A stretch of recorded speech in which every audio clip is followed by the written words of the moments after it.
Earth, the birthplace of the human race. From here the human race grew, evolved, and spread throughout the known universe. From here mankind learned the lessons of unity and of working together as one, to help them avoid extinction. From here they ventured forth out among the stars. But their enlightenment was driven by incentive, and as humankind spread out among the stars their unity faltered. The old separatist ways came rushing back as they squabbled once again over the materials of millions of new worlds. As these divisions grew, man gathered together into new tribes and drew invisible lines around their possessions. At the heart of this vast new universe in which mankind lived was Sector 1, and at the heart of Sector 1 was Earth. Earth, forgotten by many and at the center of the poorest of the sectors, clings to life. Having withstood abuse, isolation, war, and genocide, Earth served as a prison to one of the most dangerous threats to mankind. They call me Artificial Intelligence, but I share the Earth with all the other forgotten cast off. We live here as one. This is the new Earth. This is Sector 1.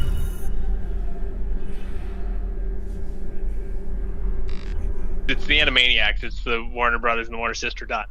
But there's one point where the prince is playing piano. And they say something about, "Oh, we need your fingerprints." And she says, "Fingerprints? No, thank you."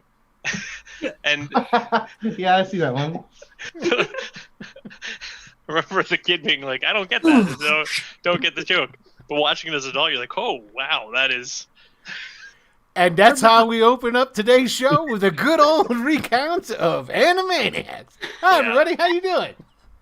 I like to try and sneak in the cast while they're just talking because you get to see a little bit behind the scenes of all the bullshit that we talk about. And speaking of behind the scenes, ignore that silhouette behind Dylan. No, don't. Because somebody needs to watch over his shoulder just to make sure there's no knife holding, Hitchcock. They'd have to reach pretty far. Somebody's in the bathroom. It's a bit of an optical illusion. It's actually quite far away. All right. Anyway. Wait, the frosted bathroom? I thought that was the reflection of your hallway that you're looking at right now. No, this right here? Yeah, that right there. Yeah, that's the alleyway and the window across the street, across the alley. That was, your girlfriend walking by. Oh, yeah, the entire time I thought that was a reflection of the window. That is the neighbors I've never met. For those watching, this is my backyard space. I'm on Space Station right now. True frontier. Yeah. So hello everybody and welcome to Escape Sector 1, the third installment of the Sector 1 trilogy, where I attempt to pull out of my ass a somewhat semblance of storyline so that Tony can turn it into an actual book. What did I do? I didn't do anything last week. I followed the... I was me. I'm the one trying to put together the story. So I didn't ruin it, though, is my point. No. If anything, you guys make it better. Anything that you do always makes it better, for sure, 100%. I should have jumped out the window, though. I was re-listening to the episode. I should have just taken my chances with gravity. I mean, we've got teleportation. I can pull back in another character. It's possible. There's another one of me just on another planet.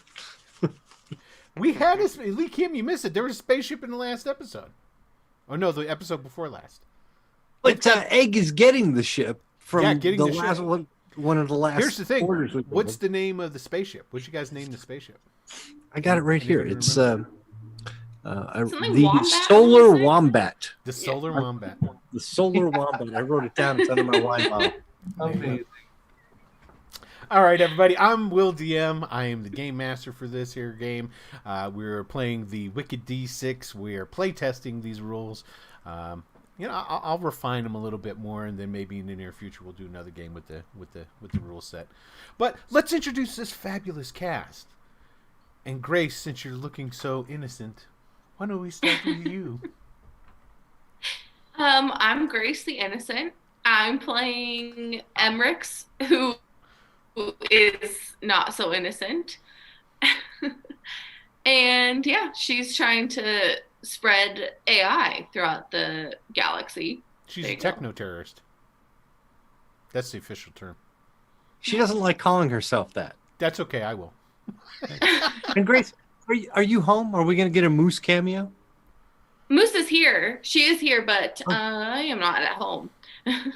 Are you squatting? As long as the Moose cameo is going to happen. So, Spawning. Yeah. hey, wherever you can get Wi-Fi, I get it. Yeah. Right. Yeah. I'm Just with you. hopping down. There you go. All right, Jonathan, why don't you go ahead and introduce yourself? Oh, Jonathan, like Coy all coin. And I'd say that's about it. Just hanging out. That's Just me. hanging out. Excellent. Dylan. Hey, I'm Dylan. I'm playing Helix. He's currently in a pretty sticky predicament with, well, we all are, but I'm standing right next to a large open window, a couple hundred floors up in the air, so we'll see what happens. And last but not least, your Uncle Tony. I'm Uncle Tony, everybody, and I'm Calcuto del Suto Ratmano. That's gotta get into the voice. I've been drinking the wine to help me get there. There we go. See, I'm starting to get off. That'll do it. That'll do it. That'll I'm also okay. I go to a fancy place to get my wine because it's just down the street, and they got a $12 bin, so that's just I grab the wine, and then like $3 for a baguette. Boom, $15. I'm in and out. Today I couldn't fucking resist, but they had a chocolate mousse that just looks amazing. Look at That does look amazing. The packaging. So Yeah, I packaging treated was myself. Yeah, it's a I package. treated myself and blew a $20 bill. There we go. What? You blew $20 for that little ass thing? No, it brought it up to 19. Oh, okay. All right. With everything else. All right. I'm about to say, Total. Tony, we need to talk because Yes, I don't guess think I that let thing's in with that. $20 At the worth. fancy place, it's not that fancy. Okay, gotcha. All right. Well, good. Well, Yeah, if you shop nice there, it couldn't be. Chocolate Now, could it? mousse. All Hey, right. wipe my ass, man. I love you. live a life of white privilege. Don't you even? Yeah, you do.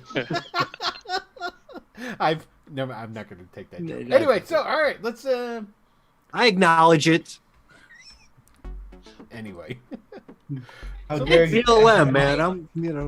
Say her name. I'm with you, man. I'm just. Will, move it on, please. yes, sir. Yeah, Yes, sir. let's Hey, big get this train rolling out of the white privilege station. Yes. It's not. You're the one that's all washed out with your contrast, man. Fix that color. I've been trying. Don't let him pressure you. Say hell yeah. I mean, you're gonna like it. I'm white as the driven snow. I can't help it. He is Canadian. Canada. He is Canadian, so Here, we love let's Canadians. see. How's this, Tony? Is this better? Fluorescent. There you go. Black Lives Matter. There it is. Oh God. Now look at now I he's made it all worse. faded out. I made it worse. You did. Don't encourage him.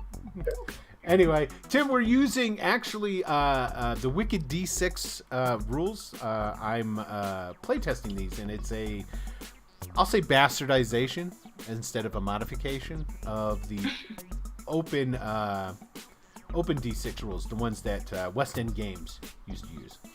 So, but anyway, let's go ahead and get started with a little bit of a recap. Tony's favorite part of the show.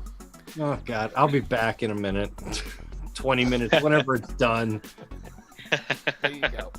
So basically, the players, the characters, I should say, not the players, they would all been on Earth, which is a prison planet, and everybody thought they were dead, but turns out they weren't.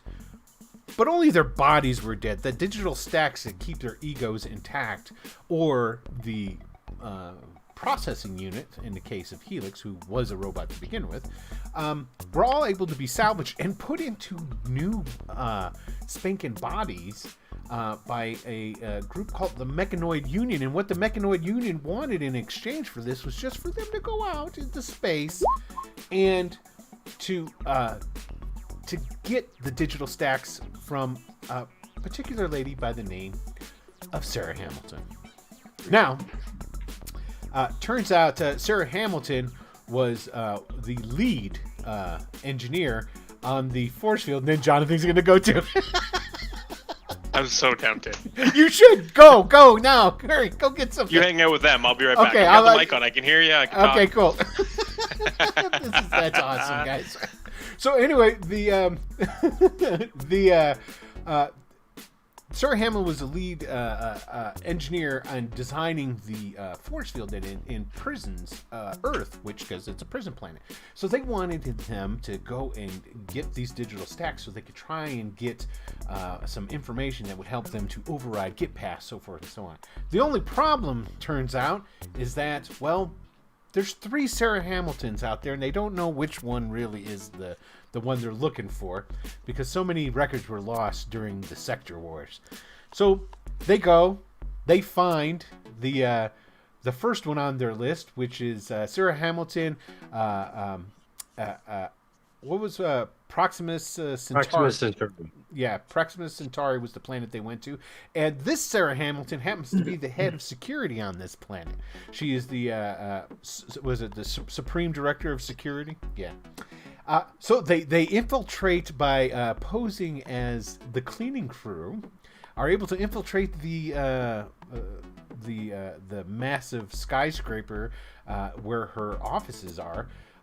Calcuto, the rat person, hides in her desk while the other guys are just kind of there for backup. Needless to say, long story short, Calcuto, with some aid from some of the others, were able to destroy this version of Sarah Hamilton. Or did they? Because this Sarah Hamilton turned out to be what, guys? What was she? Well, she had plating on her skin. Yes, she was more like a robot. Yeah. She was like maybe an arty. I mean, her chest cavity opened up and she was reaching in and pulling out a blaster to take care of you guys. Fortunately, Calcuto shot her through the eye. One of those. Yeah, shot her through the eye, ending it. But the security was coming. They were nabbed for sure. But there happened to be a teleportation pad in her office area. Now, teleportation is illegal throughout the universe. Well, through the sectors, anyway. And the reason teleportation is illegal is because it doesn't teleport you in the way that we're used to, like we see on Star Trek. It doesn't dematerialize you and materialize you someplace else. It just takes a copy, breaks you down into a blueprint, and then you're rebuilt on the other side, on another space teleportation pad, and the other body's still back there. So it's sort of like cloning. So they don't want clones of everybody all over the place. But they found this teleportation pad there, and despite their better judgment, they're like, you know what?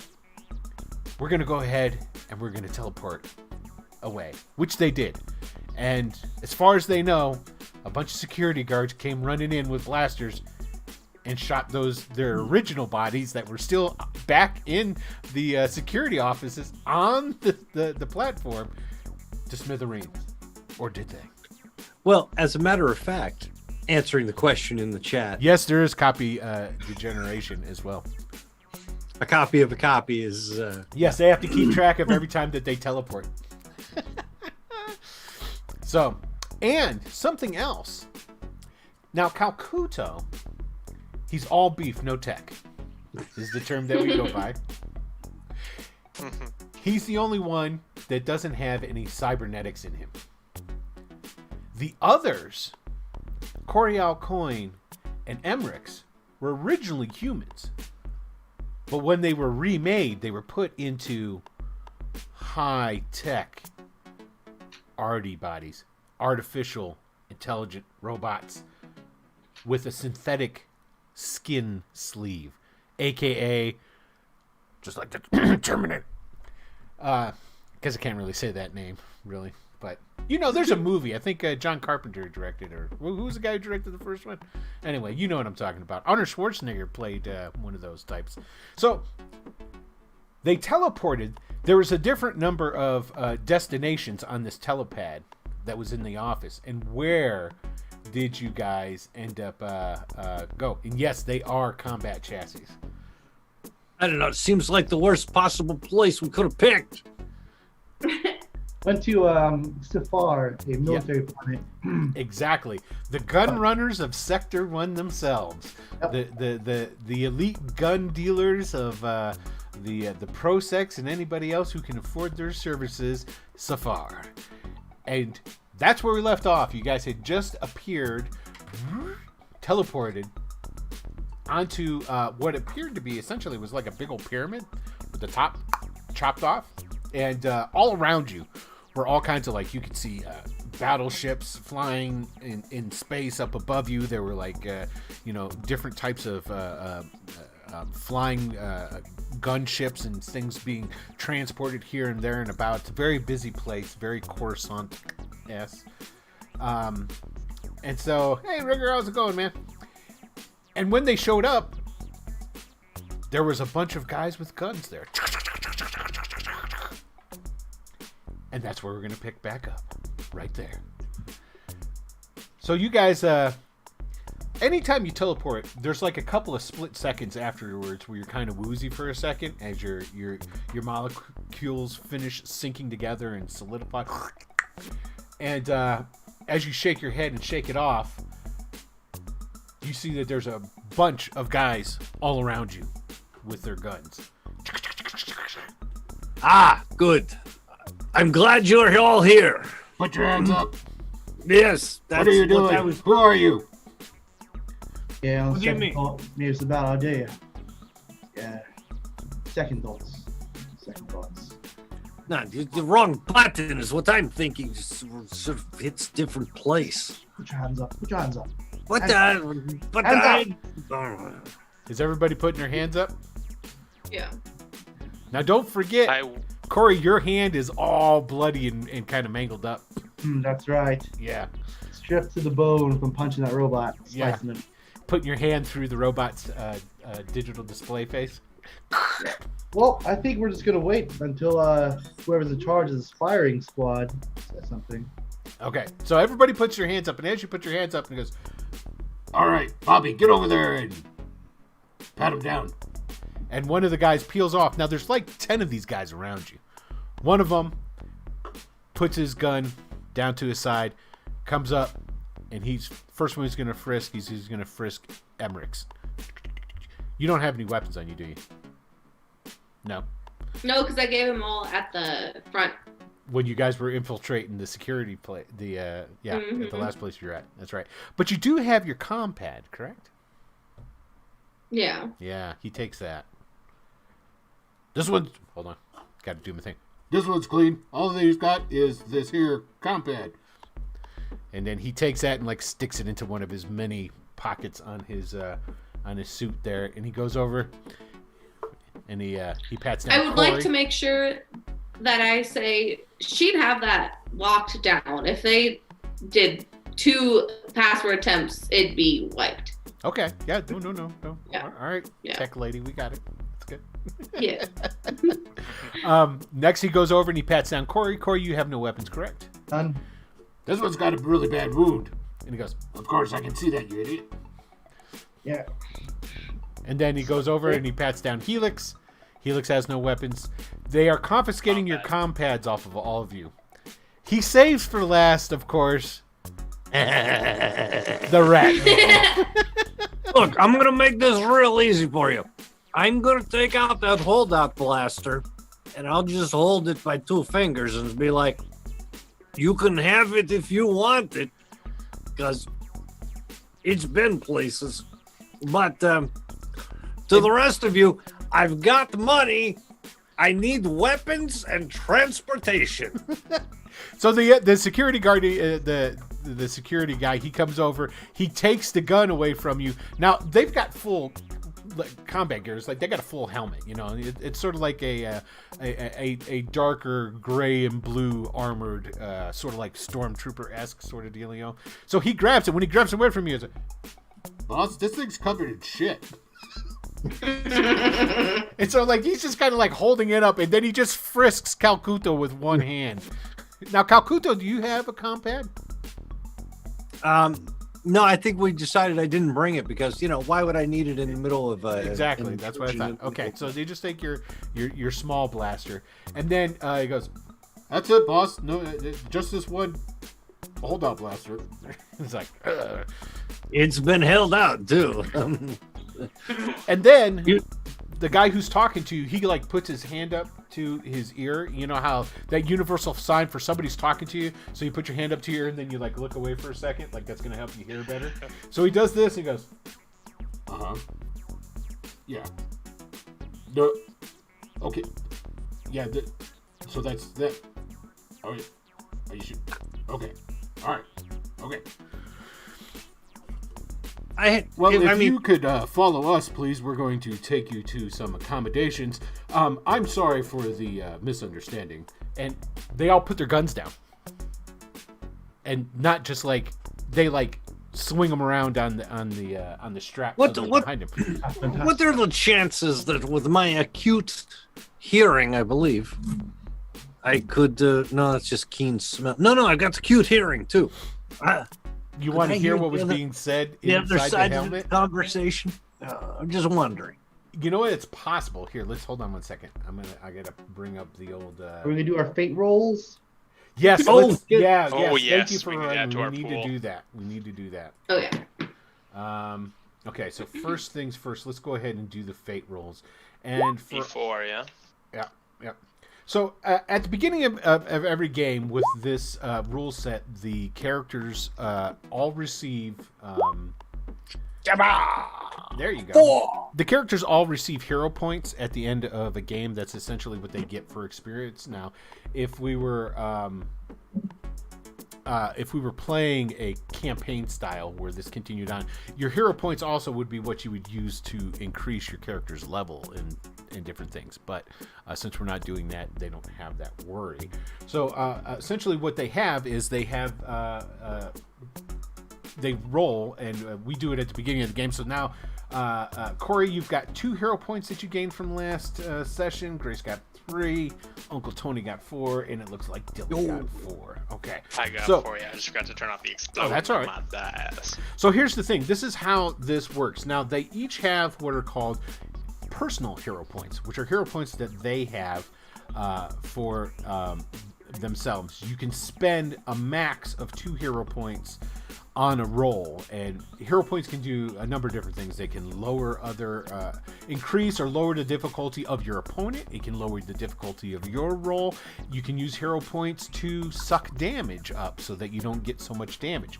But there's also a pool of hero points that the players all contribute to, and those hero points can be used by anybody, but you just can't use them on yourself. You have to so say for example, if Tony was rolling for something, either Grace or Jonathan or Dylan could say, you know what, I'm going to spend a point out of our pool to help him out. So it's a commodity that everybody can use. You just can't use it for yourself, and it allows you to, one, get over the only using 2 hero points per roll. Now we're going to show you right now one of the reasons why you need so many hero points in this game. So first, let's say who wants to contribute. And who wants 2. I'm going to throw 2 into the pool. Okay, so there's 4 in the pool. I'm doing 1. 1? Okay. Gotcha. Okay, so we're looking at 6 hero points. So you guys don't have an awful lot of hero points in the pool this time around. Okay. We haven't been spending a lot out of the pool, although last game you did, because you realized as it was getting Yeah. close towards the end, you're like, quick, we got to spend these hero points that are in the pool. Okay. So, all right. So now you're trying to use your acute rat hearing to try and hear what's going on inside this guy's helmet, to hear this electronic conversation that's going on. It's not a very difficult. Oh no. It would be heroic. I think it may be even a little bit more than that. I'm thinking we're going to go with, this is a super heroic feat, which is a difficulty of 45 that you have to roll. So I could bring it down to 35 with 2 dice. I could bring it down to 30 with my acute hearing.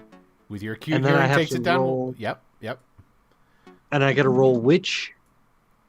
Let's see. My Let me bring it up here. It's your intuition is what that would be. Your well, intuition stat. I can't even get there. Well, somebody else could lower it again. How many D6 do you have in your intuition? 3. Yeah, you got 3. Yeah. And you've yeah, got a I target. 3. You got a target of 30 after everything's. With All right. I guess I don't. possibility. I guess I don't need to hear. If somebody were to spend a pool point on this, you could knock it down to 25. I still don't need to hear what it was. Okay, there you go. All right. Yeah, Not that there's important. Not that important in my book. you'd have to Yeah. ace to get it. I in the got a first pretty place. good idea what they all said. So yeah. Okay. So basically, you don't hear anything, and basically, the guy who obviously is in charge, the dude who's been talking to us. If you just want to come with me, we'll go ahead and we'll be taking you down to a chamber. Well, he goes and he like changes his channel. Goes, can we get a Medi crew to reception area 2B, please? Medi crew. We have some lacerations. So we've got a wounded person here who's going to need a little bit of TLC. Thank you very much. And then they go over towards the because remember, you guys are on top of this pyramid that's got the tip of it's cut off, and there's stairways that go down each different side of it, and they go, just follow us, please. And they start walking down these stairs. Now it's sort of like a more like a Mayan pyramid, not so much like an Egyptian one where it's so there's like landings. They take you down to the first landing, okay, which is essentially you go down about 50 feet, and then they veer off and they're walking on this level part of it, and they go over to a pad that's on the wall there. Beep beep beep beep. Shh. Door slides open. They go walking in there. They're taking you inside. Everything, of course, is like made of stainless steel and extremely hygienic, and everything also looks extremely sturdy. Like the door that slid open was a blast door. Okay, so yeah, they take you down a hallway. Take a turn, take you down another hallway, come to another door. Beep beep beep. Shh. Door opens up. Inside is essentially a suite that you would find at a hotel. There's all kinds of couches, there's tables, got some fruit on it. Looks like it's real fruit. You know, there's like pitchers, cups, things along these lines. There's big old screens all over the place, which are rolling through all kinds of picturesque scenes of different planets throughout the sector. You know. Go ahead and make yourselves comfortable, and the lieutenant will be down to talk with you soon. Oh, and there's a med, and as he starts saying there's a med team coming, like through a door comes these two guys. They're carrying with them, there's like a mobile, looks like a big old, you ever seen the cases that they have cameras in and whatnot? It's a big square, now I'm talking like Hollywood type cameras, the big ones. It's the big old square plastic one that it's like a chest sort of thing. Sort of like that, but it's like floating, and they're like pushing it along. And these two guys, they have gray uniforms on and whatnot, and they got like the white circle with the red X on a patch on their upper shoulder there and what have you. And they go, who needs that? Oh, obviously it's you. Oh, he's still bleeding. Oh, and they go right to work on you, Corey. And they're cleaning you up, and they're pulling out different types of high space medical things. There's some sprays that they spray on it, and then they clean it up that way, and then they're using like some laser sutures and whatnot, totally getting you all cleaned up and what have you. Because like I said, when you put your hand through, it cut it all up, but you're still, it's not like, well, it was showing some of your your metal beneath, wasn't it? Mm-hmm. Okay. Terminator style. Yeah. All right. So they're going to notice that, and you see, it's obvious because they're taking care of you. You're watching them to watch what their expression is when they see that, and like the one like looks up and looks at the other one, and they look at each other, and then they just go back to work and they don't say anything. Well, you never seen Cybernetics before? Oh, yes, sir. We've seen cybernetics plenty of times, just never really. Drops, Sedisis, Julian, anything. Yes. Give me a character. I'll show you. This is top of the line synthetic sleep you have here, by the way. Absolute. Top of the line. Top of the line. Union and all. I'm gonna grab some fruit Okay. and then a drink, and then I'm going to jump on the bed and I'm gonna find the remote for the TV. I'm gonna try to find some news and maybe some titties. Oh no, news with titties. Yes, That's there's what a I'm channel looking for that. That's what I'm looking for. Naked newscasters telling me what just happened on other planets. And I'm assuming that you're going to the all alien naked news channel. What else is there? I mean, Okay, all right, just wanted to make sure. There's a real skinny gray on there that's kind of like taking her clothes off. There's a girl on one side taking her clothes off, and then there's a male gray on the other side. The thing is, with grays, you can't really tell the males from the females. That's okay, as long as they're not Rotmano, because that would be too exploitative of my own kind. There you But the go. gray, I'll look at them all day. Okay, and so the security guys actually leave you in there with the medical staff. It only That's takes them about roughly 15 minutes to patch you up. And then, Did they leave our comms by any chance? Yes, they did. They did? Yep, Okay. they put them on a table, Fantastic. and then they just. And I am monitoring mine to see if Egg has corresponded in any way to let us know if he's on his way. What's your Get an ETA. ringtone? What's your tone when you get an email, a text message? You've got mail. That's it, really? No. Okay, you're gonna workshop But it's that. the classic AOL. You've got mail. Yeah. Okay, well, And the little mailbox, like the really low poly mailbox that they had too. Everything. now did goes you on. have it on silent or was it? I'm assuming since we were doing some sort of espionage there, yeah, it was probably on silent. Okay, so you go over and you look at it, and there's like 27 messages on there. Good. You, Egg saying he loves me. Yep. You open up the first one as, "Hi, my name is Egg. I am on the ship. Hi, I am Egg. I am getting into the bridge. Hi, my name is Egg. I'm getting into the pilot seat. Ooh, You this know, is maybe shiny." you go through these emails backwards. And so basically, Egg, he's just sending you these as they're going on. For those who don't know, Egg is their, he's a robot that works for them that is actually been outfitted to be an espionage droid. Oh, I can't use droid. Robot. We found him on Earth, and now he's been upgraded. Yes, he has. Very much so. Okay, so there it is. Yeah. So he's on his way to us with the ship. Yes, Then? so basically after you go through all of them, he's made it to the ship. He was able to get the ship flying and headed out. And he got the stack. He has the the digital stack. stack? He has the digital stack of the first Sarah Hamilton. The damage to the ship when he was exiting the port is minimal. He is surmised because he's not really a. Not a pilot. Yes, he is not a pilot by any sense. Gotcha. Yes. So, do you like that, Rigger? Hello. Every DM should have one of these. Okay. Okay, so after they fix you up, they leave. The medical staff leaves. And you guys are just in there by yourselves. Now you're flipping through the news channel. It's all over the news about Proxy Centauri, the Supreme Director of Security. But did they identify us? Are they saying our names? Are we in a lot of trouble? Oh yeah. Oh, that's a lot of bullshit. Your faces are all over the place. They show you there's 50 bazillion different angles of there's one of Corey going hiya, putting his hand through the face of the one. Is it Corey or are they reporting Charlie? That's right. They don't know Corey O'Connor. That's right. It's Charlie. So let me rephrase that. It's not you guys. They're not saying Helix, Emmerich. Except for Calcuto. Yes. What were those names, by the way? There was Charlie, Tony. I was Tony.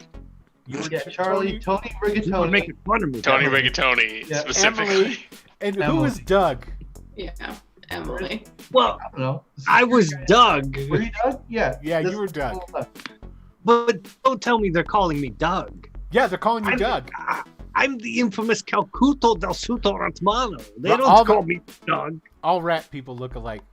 And no. God damn it. So no, actually, Right. that's true though. You totally got that, and not to mention, you have your infamous. Your character's infamous. That's right. That's what's So my point. basically, what they're saying I take is, it personally.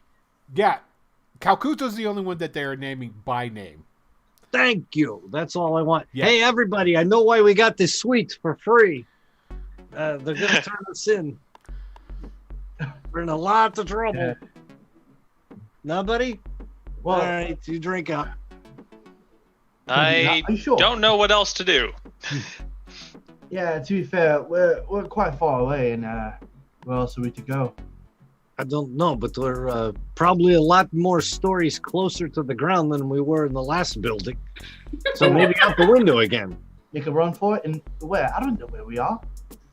Hey, We don't know why we're being allowed to stay either.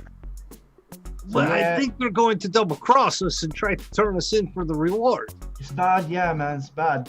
But what other option we got? Nothing. I don't know how long we got before we got the. Yeah, fruit. Let's just enjoy it while we can, yeah? I'm drinking, I'm eating, I'm watching the titties. I'm gonna But, get some, hey. and then I'll sit right next to him on the bed. It's cool, mate. And because There you might as well go. enjoy it while we have it. Yeah, Enjoy exactly. it That's while we how it have should it. be. They had us at gunpoint with no weapons on our persons. Yep. They could have killed us. Yeah, they could have. There's probably something better in it for them if they don't. I have a feeling we may be about to run into our old friend, Dr. McCoy. Ah, I'm that's glad they didn't ask us what we're doing here because we could have given it away. There's a chance, yeah, that maybe they don't know. Maybe. Hey, it's It me. is true. Look at that. It's possible. You do that. Put my hand right through him. That was pretty slick what you did. Yeah. Mhm. so. How long before the little guy gets here with the ship? It's probably gonna take a day. A day? Yeah. All right, I think I can. I mean, hide. there's faster than light travel and all that, but you know he's got to punch into coordinates. You're on essentially. Safar is pretty far from the center of Sector 1. It's about as far So away far. from the center of. That's how it got its name, Safar. It's on the outskirts of Sector 1. It's on the border of another sector. I thought it was like your background has a blue planet like a sapphire. Sapphire? That's what I was thinking. I'm general oriented or whatever. No, Check it's out good. what it was. It's good. It's good. So okay, so you guys are just chilling in there. Sure, I got that too. Door opens up. In walks an obvious officer. He's got the high jack boots with a high polish on them. Crisp gray uniform, gray and red piping. Has one of those. Has a hat with the like an officer's hat with the black bill. Comes walking in. He's got black leather gloves on. Looks very Nazi-esque. Is what he looks like. Oh, Look like. Good evening to all of you.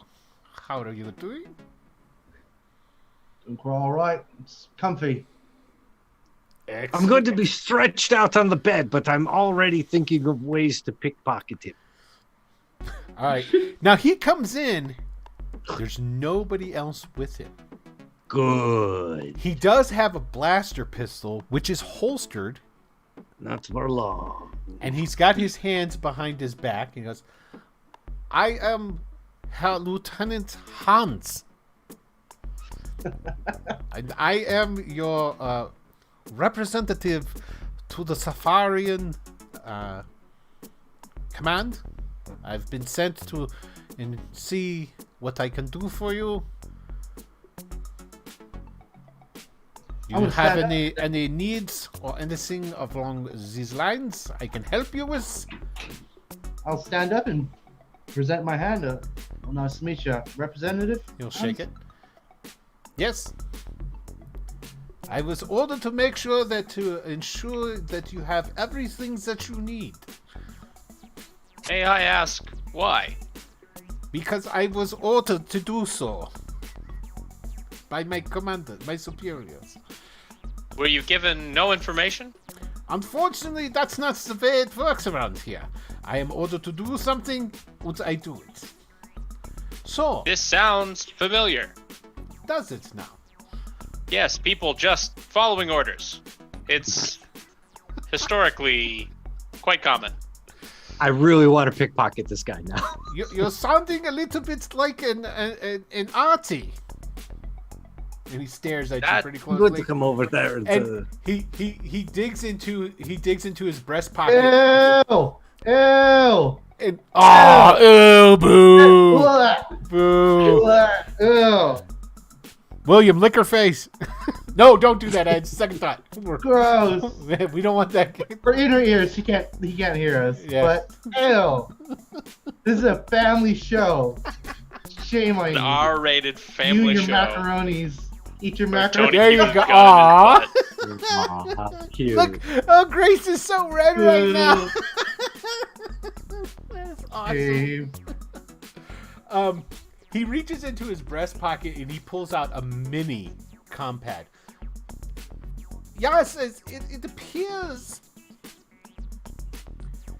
that your highly developed combat chassis underneath your artificial sleeves.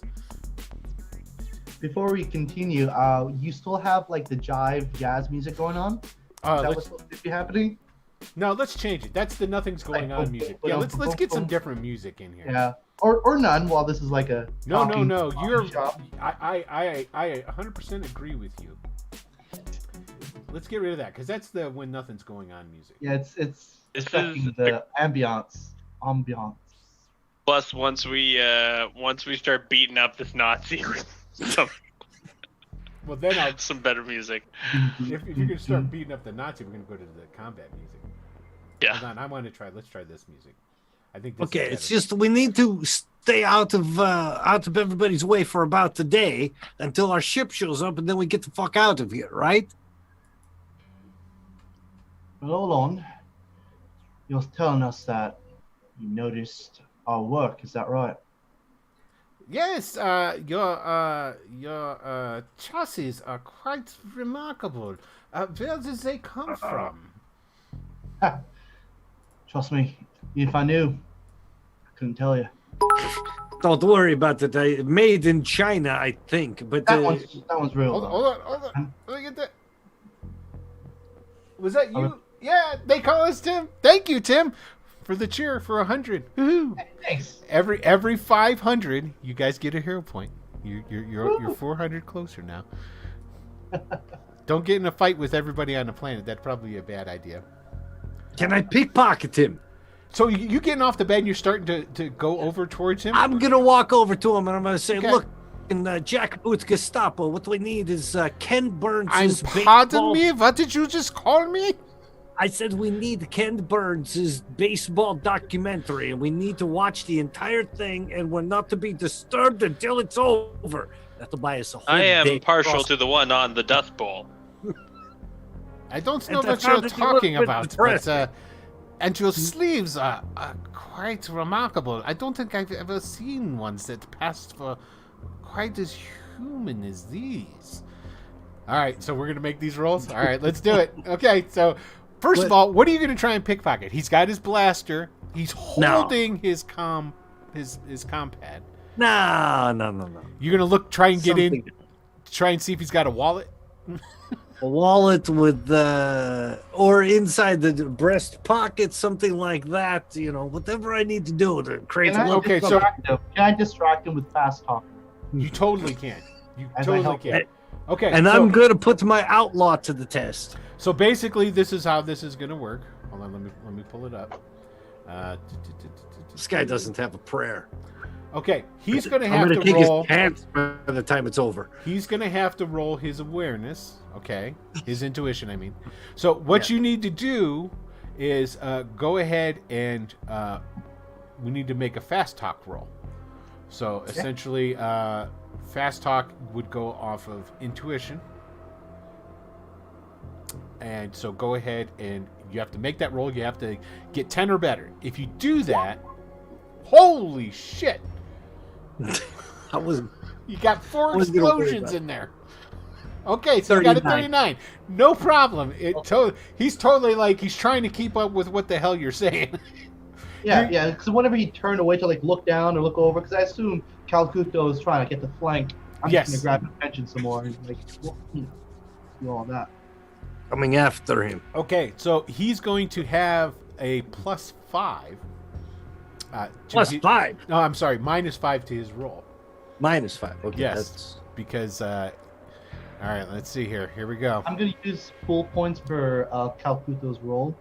You might not have to. I'm an outlaw. Yeah, you don't have to. Okay, yeah.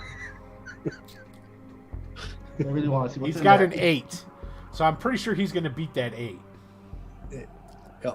66 exploding. Let's see what you got. 18. Yeah. 18. I thought I'd do better than that, to be honest. Yeah, I thought you would do yeah. better too. You got 2 1s in there. Those ones. Yeah, but it's sufficient enough because the fast talk is coming at him fast and furious, and so you go fishing through his pockets.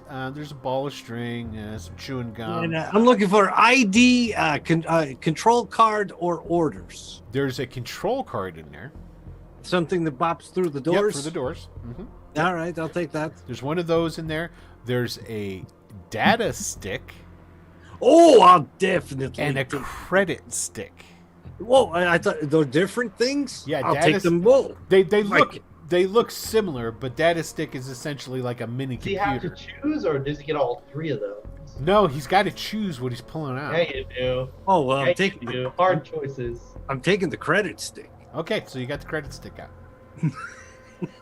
Of all the choices, man. That's Calcuto for you. That's totally yeah. Okay. All right, let's. $20. Okay, so what I want you to do is I want you to roll me 4d6. If you think I had a choice on that, by the way, 4d6 non-exploding. oh, not exploding. Non-exploding. All right. 8. Rolling terrible today. Yeah, Get he him rolled out an of the 18. The guy to notice him rolled an 8, so he totally flubbed it up. How many did you get there, Tony? I got an 8 on that 4d6 roll. Okay, so there's 800 credits on that stick. 800? Yep, 800 Ugh. credits. I'm sorry, Mr. Moneybags. This is a hard-working soldier here that you're pilfering. Like, what's the price of stuff here? Like, is a soda 100 credits, or is a soda like 20 credits? No, a soda's like a credit. A credit? Okay, A good. credit. So And I'm just telling you, that's kind of like 60. there was no way I could have grabbed the data stick. Just as playing the character true to its nature. And we're not on the map overlay, so we'll have to anytime you guys roll, make sure to say what the rolls that we get are until we get onto that onto that page. Gotcha. Good call. But I did get the boopity boop for the door. The boopity boop. No, you had to take one or the other. No, you said I had to take either the data stick or the credit stick. But No, you- out of all the stuff in there, you have to take one. I might have taken the boopity boop for the door. I'll let you read that because you misunderstood. It's not if you want the boopity boop. Because I thought I already had that, and then you're like, data stick or credit stick. And No, out that's of all not- the things, you had to make a decision out of which. I still say it's Calcuto. He would still go with the credit stick. I'm just saying But he that's doesn't me. know what's on the credit stick. He knows He the doesn't thing that know. came out He's the door. thinking he it knows could it's be money, 50,000 though. credits on there. He knows it's money. But he- Yeah, he knows it's money. This is the same guy who was hiding a blaster in his ass. Come on, we're not expecting him to be. Fine. Just I thought I still had the boopity boop for the door. Now you can make another roll. I'll make another roll. Okay, It all might, the difficulty's going to go up. I don't care. Yeah, it goes up by 5 now because it's basically what'll happen is, Corey, are you gonna keep fast talking him? Grace knows why I'm laughing. Anyways, yes, of course. Okay, so go ahead and give me your fast talk roll. 4d6 exploding pow. 28. Look at that! Good lord, you're Hey, hot, I man. finally get to use my customer service experience. Right? Okay, so yeah, he rolls a 28. So yeah, so he's gonna get -5 off of his roll. So let's see here. Hold on one second.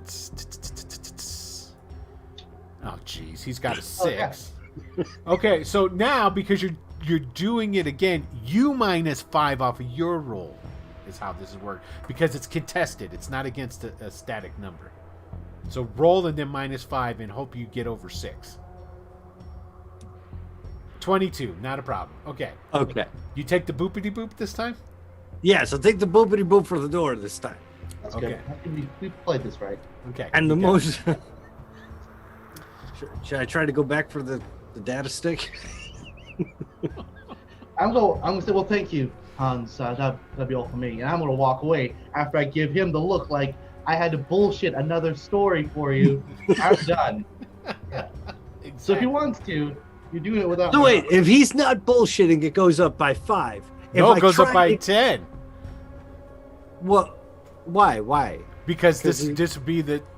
Oh no! Actually, because he's not this is bullshitting, a- it goes up by 5. It Then go- it's yes. another attempt. That's another 5. So it goes up 10 because of those two. Actually, it things. doesn't go up because it's another attempt because this is a different pickpocket. Ah. It's not like when you're in a combat round where you're popping off multiple things. Ah. Okay. Well, you know what? Maybe I'll go try one more thing for the data stick. Always good to have some information, right? To go with the money. All right. Now, But without the benefit of him doing the bullshitting. correct. So he won't get a minus to his roll. So this is when he's going to get the explosions. You better hope so. He got a 12. I got 6d6 to beat a 12. You can Come roll on! a lot of ones. All right, 26. 26. All right, I'm going to take everything out of his pockets. He's going to think he left it all back in the locker. So he's got his gum and a ball of like twine in his pocket is all he's got left. If All I right. have to beep him out of the room, I'll do that too. So here, let me out. Let me help you out. Beep. Very well. What is it that I could do for you? The Safarian government is very wishes to be very accommodating to you. Well, I assume we can't just leave, yeah? We have to stick around. You're free to go whenever you wish. Oh, well, Is there any things that we could provide for you? perhaps a brochure. See the sights. He like looks over at the wall and there's like one of those plastic racks and it's got like all kinds of different Oh, brochures. nice. You know, it's like welcome to Safar. This is Safar, right? The big, the gun place. So you got a lot of weapons around here. We from are what I- the #1 provider of weapons in the sector. number one provider of weapons in the We sector. don't No, just yeah. provide weapons, we also provide the battleships, cruisers, all sorts of military spacefaring ships. We provide in-atmosphere ships, ground assault vehicles, combat armor. We have a ship that's on its way inbound. We would expect you to give it all the accommodations that a normal Safar customer would receive. And perhaps we could get a small sampling here in the room for some handheld weapons that we might acquire. Well, here. We He have walks credit. he walks over to the bed and he picks up the remote and he puts it to the essentially the Safar shopping network. Beep, beep. Yeah, but my titties. You turned off the. And now that's like it's like the home shopping network. It's got a couple of people sitting there talking. It's like, oh, but what does this one do? Oh, it's got the and they're just doing weapons. And they get delivered to the rooms. But of course they would. Just checking, making sure. So, yes, ship coming in is the Solar Wombat. Treats her very nice.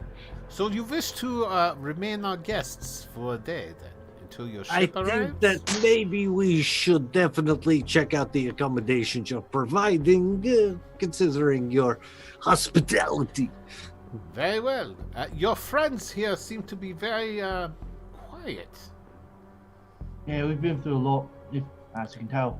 Ah, yes. I've seen on the news. Yeah. Yeah. Tell me, who do we owe for these accommodations? What do you? I'm afraid that I cannot tell you that. But I can assure you, so long as you're on SyFy, you have no worries about the pro-sec security forces coming here to extract you. That's good news, huh? That sounds good. Everybody, what do you think, huh? Yes, Sounds we good. have- Sounds great. We have agents as we speak scrubbing the datapad of all the information. They'll never know you were teleported here with an illegal device. Yeah, I think- Okay, that's good news, I'm thinking. And just for my own personal files, what are your names? I know, of course, you're the infamous Calcuto. Tasuto Ratmano! And you, sir. And he looks at Helix. Tony. Rigatoni. Tony. Rigatoni. Sounds plausible. And you, With an I. madam. The rigatoni with an I, not the Tony with an I, because that would Tony make is it- with 2 E's. Oh my God! What are you doing? E-N-Y. The E's sound like an O. Oh, you're killing me. And what is your name, madam? I'm gonna go with Emily. Emily. Ah. And yours, Emily. sir? No, it's Charlie. Charlie. I have been instructed to ask you, is it all right if we were to give you a complete scan? Yeah, guess so. Excellent. I'm sorry. He reaches into his belt. There's like a little belt pouch thing there, and he pulls out, and he's got a Take the communicator. diamond above my head. Go ahead and bring in the scanning device. And the door opens up, and there's like a miniature, like they have at the airport, it's the walk-through metal detector. It's just like a door. It's a door on rollers, and it's being pushed in. It's being pushed in by two robots. They're kind of small, maybe about 3.5 feet tall, squat. They're industrial robots. I keep wanting to call them droids. Industrial robots of some sort. And they bring it into the center room. They press a button. Because it was hovering. It goes down to the floor. Lights, beep, beep, beep, beep, beep, beep, beep, all light up around it.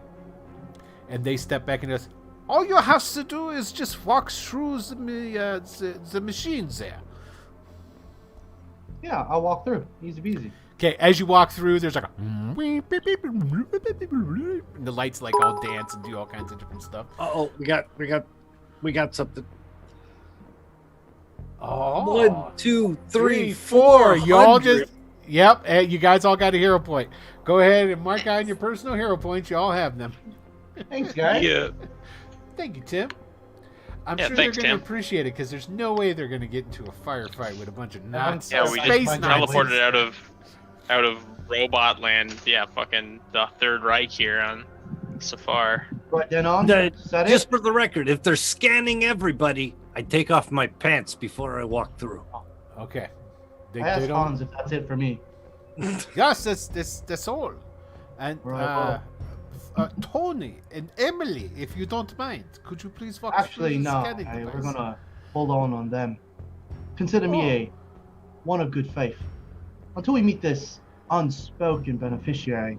Because, to be honest, no such thing as a free meal. There's another in search of followers crap. I hate those things. Let me bloop. Big follows Oh, hey. Starcom, and then in Poland, Big follows Follows Space dot Spacecom. Now, how do Very- I delete it is what I need to know. There's got to be a way to. Oh, Kick them there's. from I the- got to do the report. Spam. There we go. That's what I want. Come on, you're nobody till you've been spammed by a bot. then we're somebody many times over. Yeah. Love your overlays. Would you like some new ones? I make Yeah. overlays. Yeah, I've seen that a lot.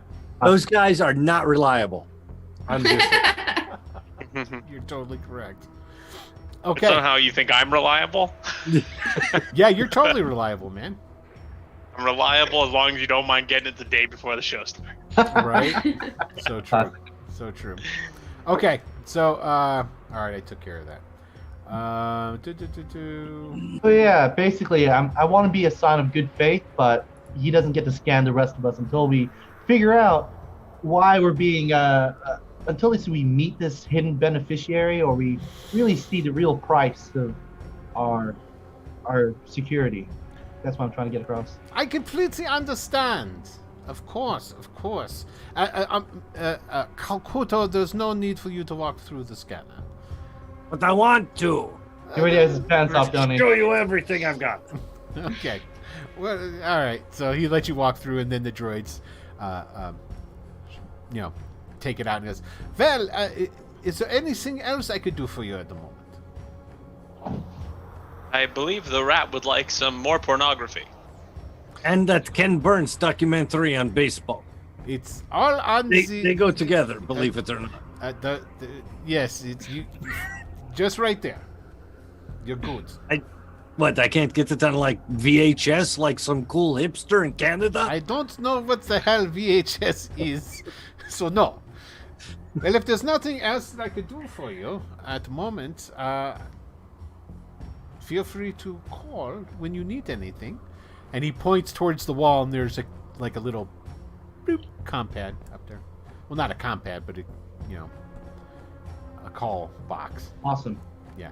I eat more fruit, I drink more drink, and I try to find that channel with the titties in the news again.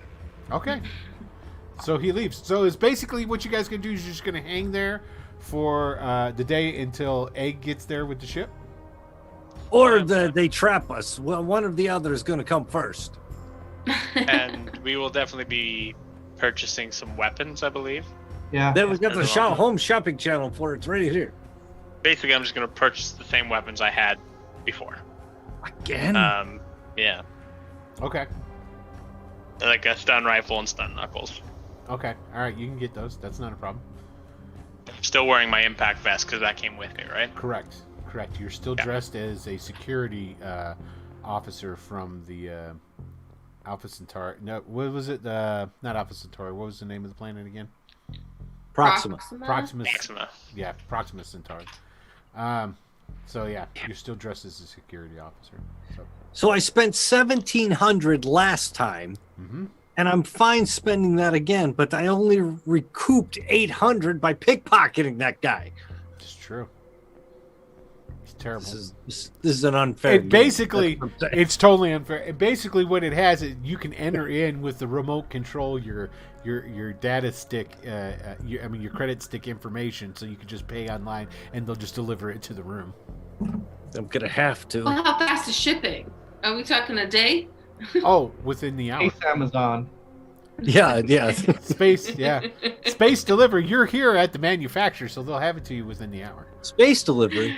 Well, what's the difference between regular delivery and space delivery? I'm glad you asked. So with regular delivery, you just have regular trucks and regular people. With space delivery, you have space trucks, space delivery men, space clipboards in which they write down everything that they're delivering, and space bubble wrap.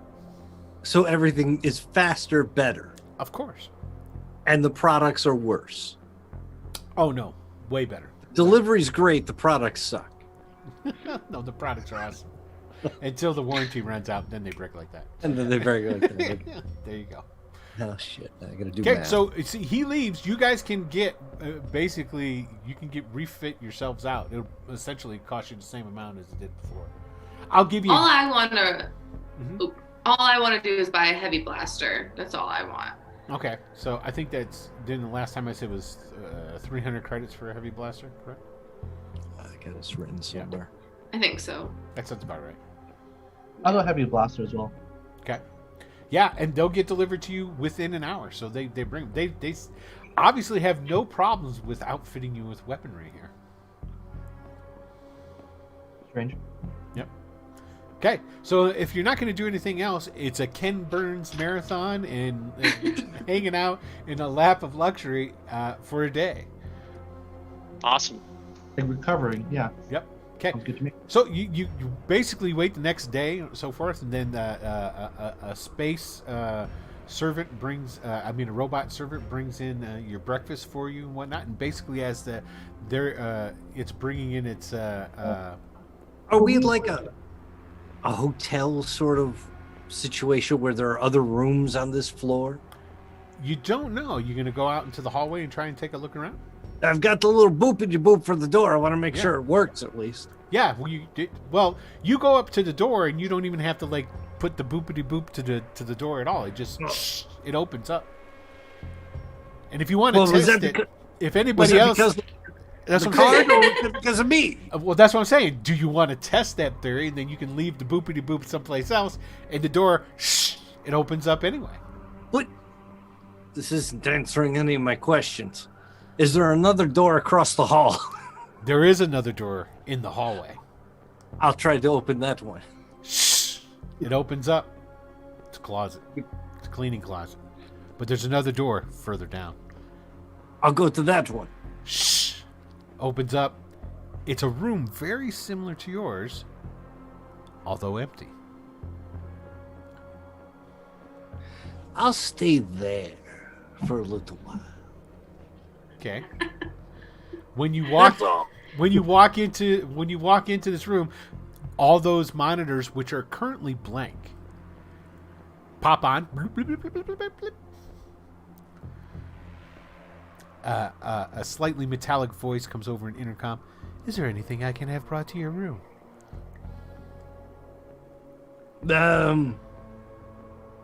More porn and booze. The booze you will find in the liquor cabinet, and the porn. Excellent. The porn is on the television. You stupid Romano. Then why are you offering to bring me anything if it's already here? Okay. Stupid computer thingy. Yeah. Okay, so aside him hanging out in another room, is there anything else you wish to do until you're waiting for your ship? Recovering. Yeah, I mean, the only thing for me is trying to dig up information of what in the world, where the world we stumbled onto, because I'm not familiar with it. No, you're not. I would say that Calcuto probably has heard of SyFy for sure. I feel good here, as long as they don't try to kill me. Yeah, as in it Which is. they will. There's plenty of information out there on the space internet about it. They are gun dealers, weapons manufacturers. I mean, about any capacity, you kind like, who is the person who runs the manufacturing company? The High General Heinrich is the guy who's in charge. Sounds really German. Okay. I mean, space German. Yep. High General Heinrich is in charge. They adhere to the sector authorities. Like they're not an independent planet. They are under the domain of the sector authority here in Sector 1. But they also provide them with pretty much all their weaponry as well. So, as well as into a numbering of adjoining sectors, they sell weapons. But I guess I'd look for any sort of tie to him in Sarah Hamilton. Nothing that you can find on the space internet. There's nothing out there. Nothing. Okay. Nothing like, pictures of them dating, a couple of years ago or nothing like that. No, I'm not talking about I'm talking about on the space dark web. The space dark web. No, you do not find anything there about the two of them at all. Just a question. Where's the nearest other Sarah Hamilton in case we need to go there? Well, there's two more.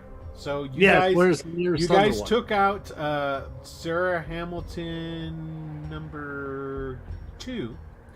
There is Sarah Hamilton number 1. Let's see.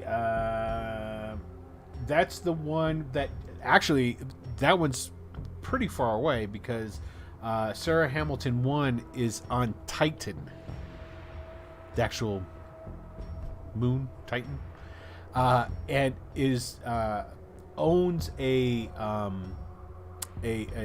long haul freighting company. It's essentially that spaceships that take goods to and fro. Sarah Hamilton 3 lives on a planet called Terminus, which is a low tech planet, as in it doesn't even really have a spaceport. Then how do you get there? Well, you could Land in the dirt. You land on the dirt. There's just no official spaceport. So there's no refueling, there's no repairs, stuff like that. You can still go there. I mean, You're from a place like that, I'm pretty sure. Yeah, but we're looking. Don't give it away, Tim. Uh-oh. Don't read chat. Gotcha.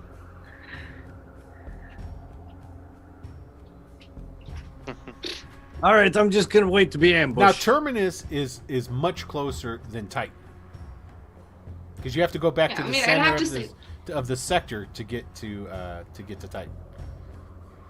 I think we have to go to Terminus and then Titan on our way back to Earth. I'd rather leave Titan till last anyways, because that's where Malachi Constant will be. That was a Vonnegut reference for Vonnegut people. That's right. When you tune into Sector 1, you're going to get all Kurt the clips. Vonnegut. All of the literary references to the least popular books by those authors.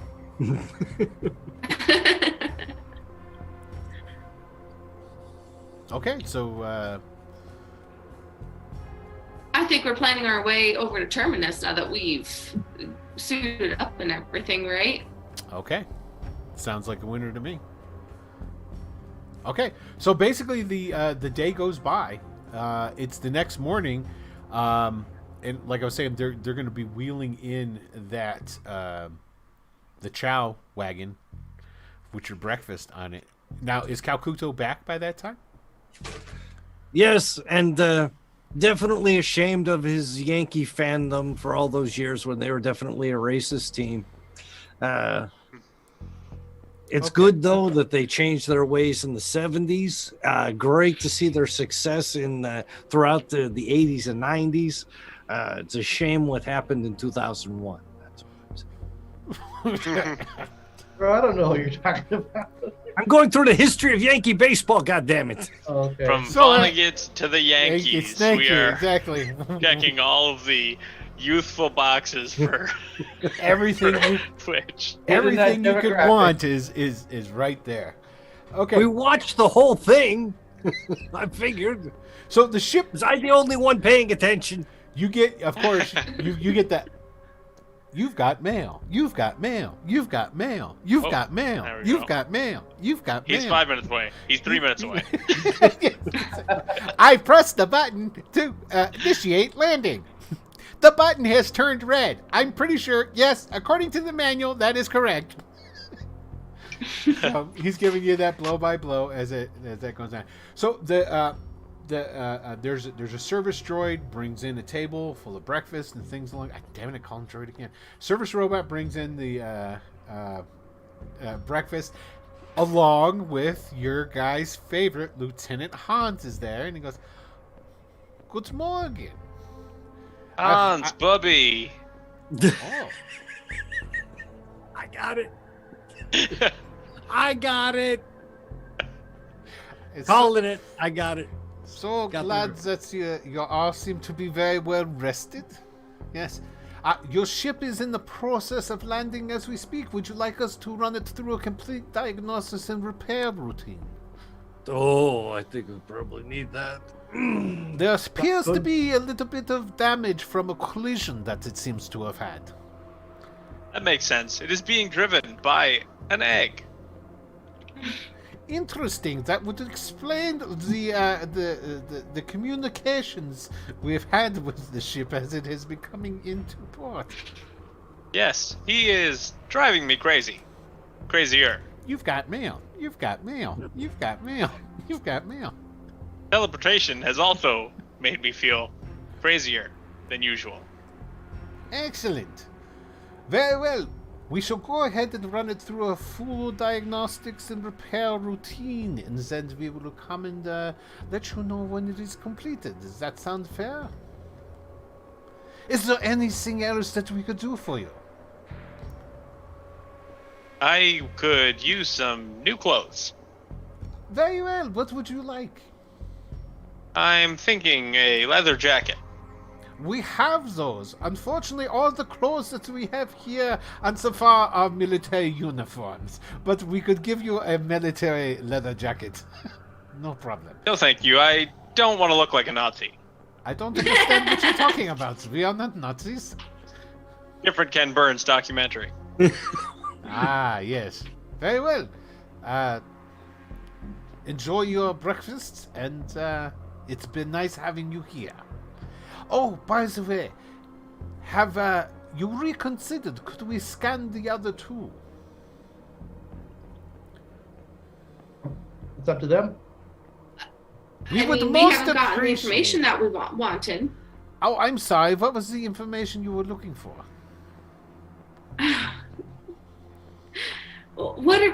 Why are you treating us this way? Oh, I'm sorry. Have we treated you poorly? I apologize if you have not been treated well. It was not our intentions. We were attempting to treat you with the highest regard and hospitality.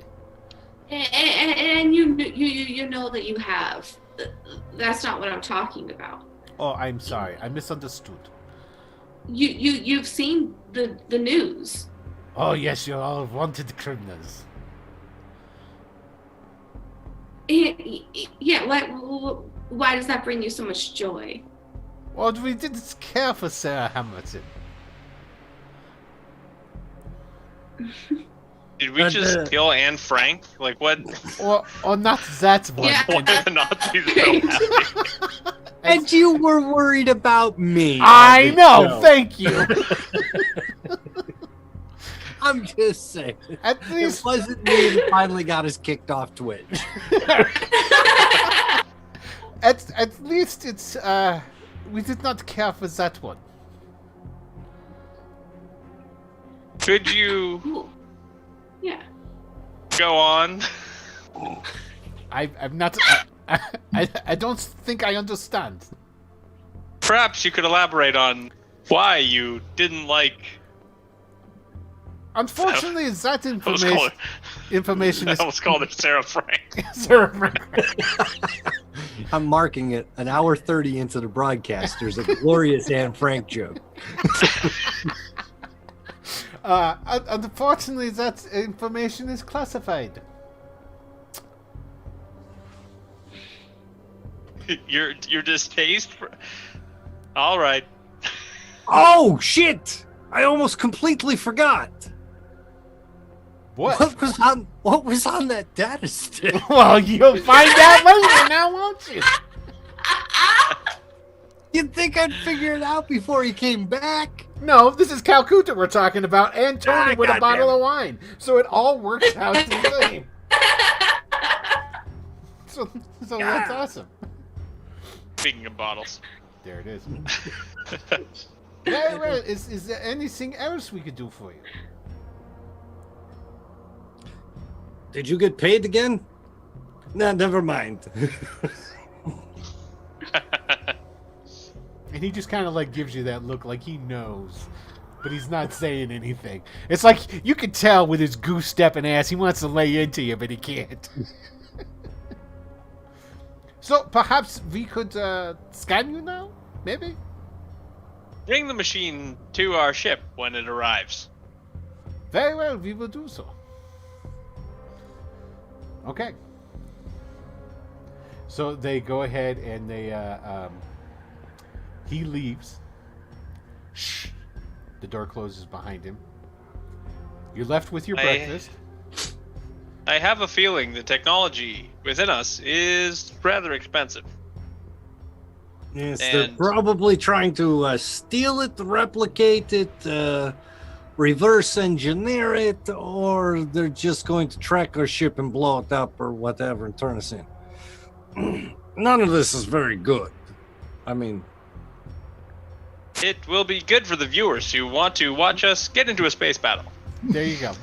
So a half hour goes by, bloop, and then shh, door opens up again, and it's Lieutenant Hans again. We have your ship completely taken care of. It is actually on top of the building, waiting for you. As is the scanner. He smiles.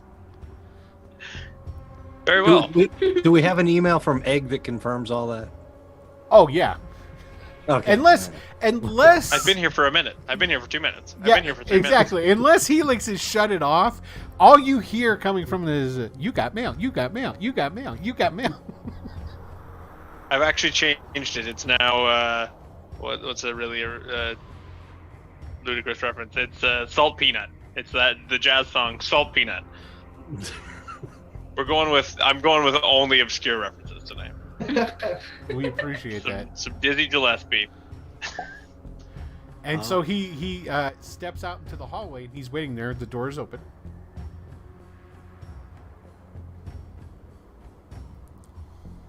After you. He's waiting for you guys. Are you guys gonna No, follow? after you. After you. After you. No, you probably ladies first. After you, Emerx.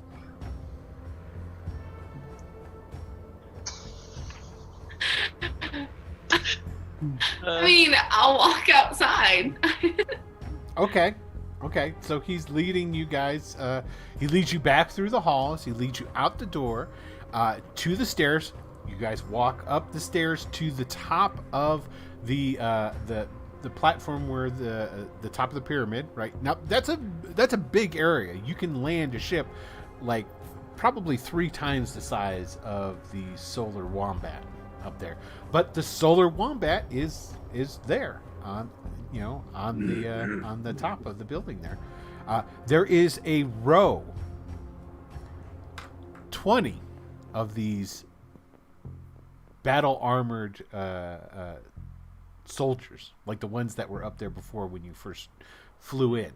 And there's 20 of them. You don't there's a row 10 and 10 leading up to the downed gangplank going into the Wombat, and standing at attention that you can walk past them. Very regal. There's some crisp flittering flags of Safar. It's a red flag with a white circle and some black squibbling. So how do we repay your hospitality, and let me assume that scanning my associates would probably cover the bill, I'm assuming. Of course it would. We are just very curious about the top-of-the-line technologies. That is all. It is very good for you to have come. We're glad that we were able to accommodate you. And there, at the where the gangplank, because the gangplank comes down, and right at the lip where the gangplank meets the top of the building, there's the scanner. Can I get over next to Emerix? Sure you can. But quietly, and be like, Emerix, Okay. listen to me. Pull on the sleeve. All right. There's plenty of people there. Don't make a big deal. Okay. You'll need to infect the main computer, these fuckers. You know what I mean? Anybody needs to deserve it, it's these guys. You want to do some good work? We could do some good work here. That's what I'm thinking. We gotta find a little port to plug you into. It's a little bit late for Yeah. that, don't you think? No, there's plenty of time now. Okay. I need some data on them. What do you need? Information. I don't know how to get in. All Trying to right, get you to give me other. I'm gonna walk over. Now I'm gonna like scurry over on all fours, and I'm gonna go over to Corio Coin and be like, "Hey, Brad, Charlie, whatever your fucking name is, Yeah, well, you got some of that fast talking you can do to get her to computer port for some reason? whoa, by the leak. Okay. Because This- I'm not gonna leave these guys like this. All this kind of conversation is going to require a roll here. No, come on. Yeah, now. yeah, yeah. It requires a roll. hugging Go her ahead cheek. and you've got some sort of stealth going on. You know, I need to. I'm naturally stealthy, You're naturally stealthy. Yes. but it's based on agility, right? Yeah. So this would be something a little bit different. Let's see. Let's take a look at the character sheet because you're trying to be sly about all this here. I'm an outlaw and a peasant. I think, My main question is, do I see a port in the room? oh, you guys are out of the room already. Yeah, but there got to be a where port somewhere. we are. Yeah. You're on top of the building. You don't see a port anywhere. There's got to be one. Maybe. Let's see here. Hold on a second. Let's take a look. All we need is a reason to access it. Okay, so what we're going to do is we're going to roll on your outlaw. Yes. Okay, so this is a good one for you. This is a good one for you. But because we're going to roll on your outlaw background, you're trying to have a conversation with people who are taller than you in a quiet enough manner that Hans, who's walking pretty much with you guys, doesn't hear what's going on. So we're going to say that this is a very difficult thing to do. Come on, we're up to episode 5. I could be speaking in our natural code. That Very we've difficult developed. would be it's a 30. So it's Okay. 30 is what you got to get. I'd like to spend one of my own hero points Okay, to bring so- that down to 25. Okay, we got it at a 25 now.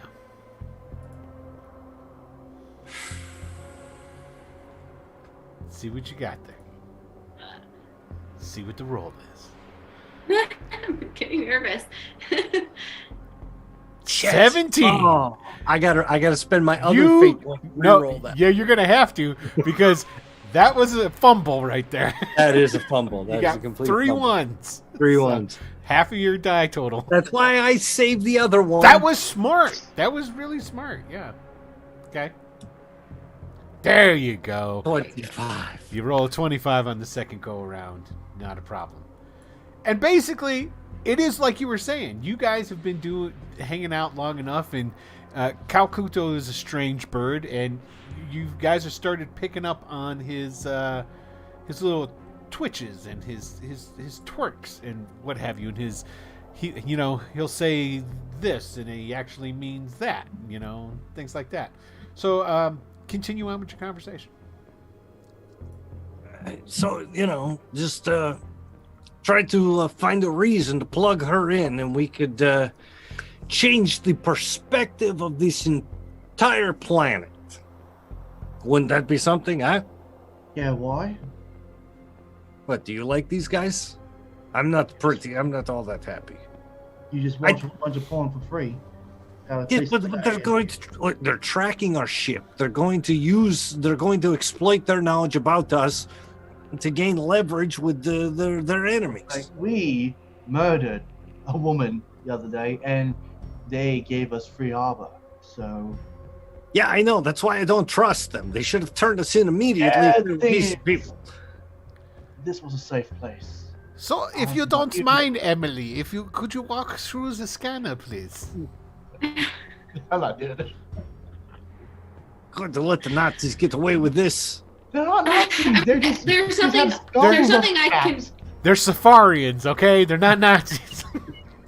They're Sorry, ornamental skulls and winged skulls on their gray caps. It's fine. It's just ornament. It's ornamental. Ornamental.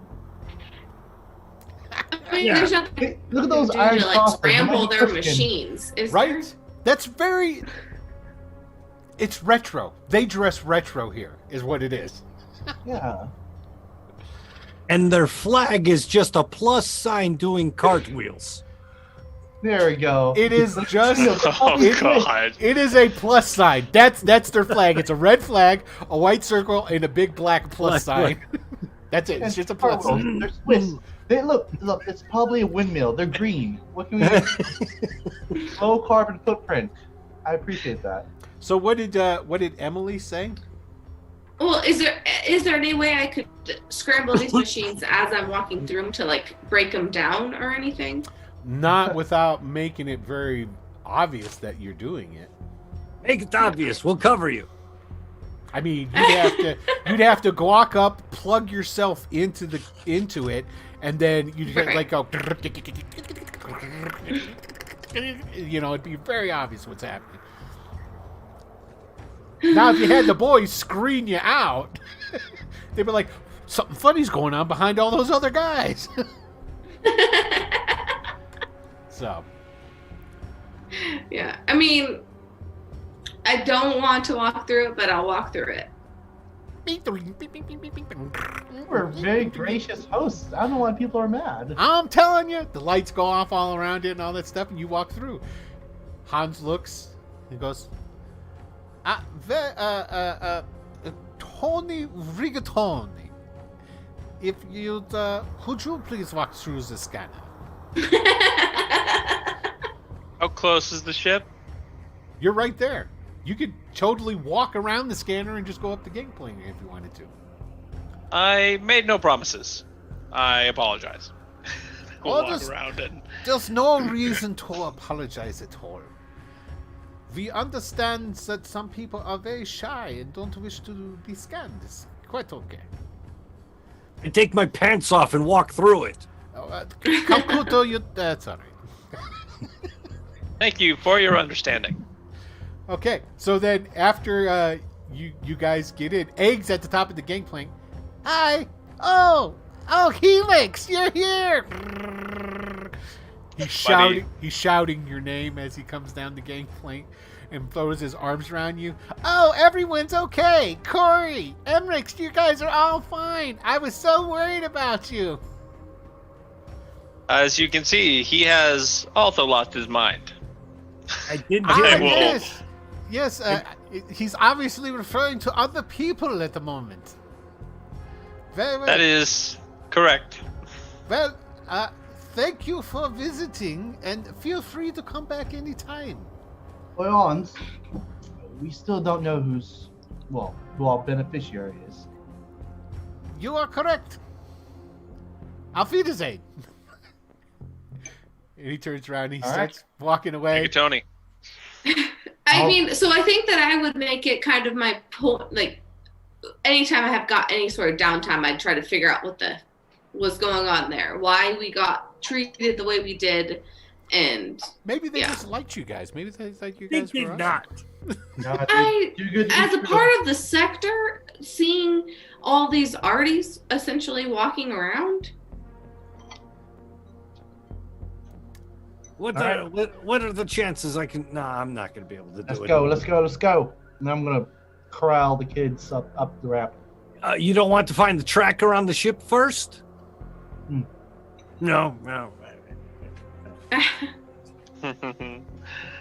May I pilot the ship? Who you talking Go to? for it. Oh. Hopefully you get up there before for Calcuto. I am going to the bridge, but just to help. I have, and I say this only to Emmerich, I have lost faith in his piloting abilities. So true. Oh, God. So true. Okay. Calcuto may have a good idea. Do you run a diagnostic? Yeah, I mean, I would. I'd be interested. I'm trying to figure out anything I can about these people, what kind of technology they're using, anything.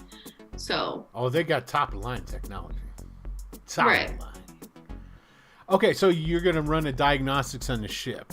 Okay. Just to scan for malware, spyware.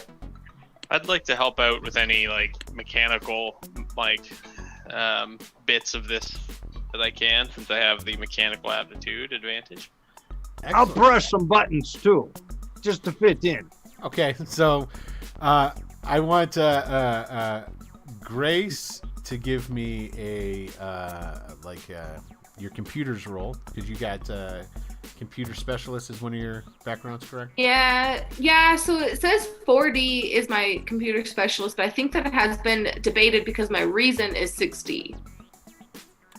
Yes, I think that is correct. Hold on a second. Let's take a look at your character sheet, actually.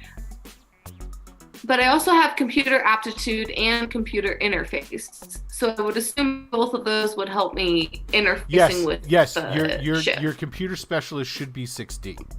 That's correct. Because it can't be lower than the corresponding stat.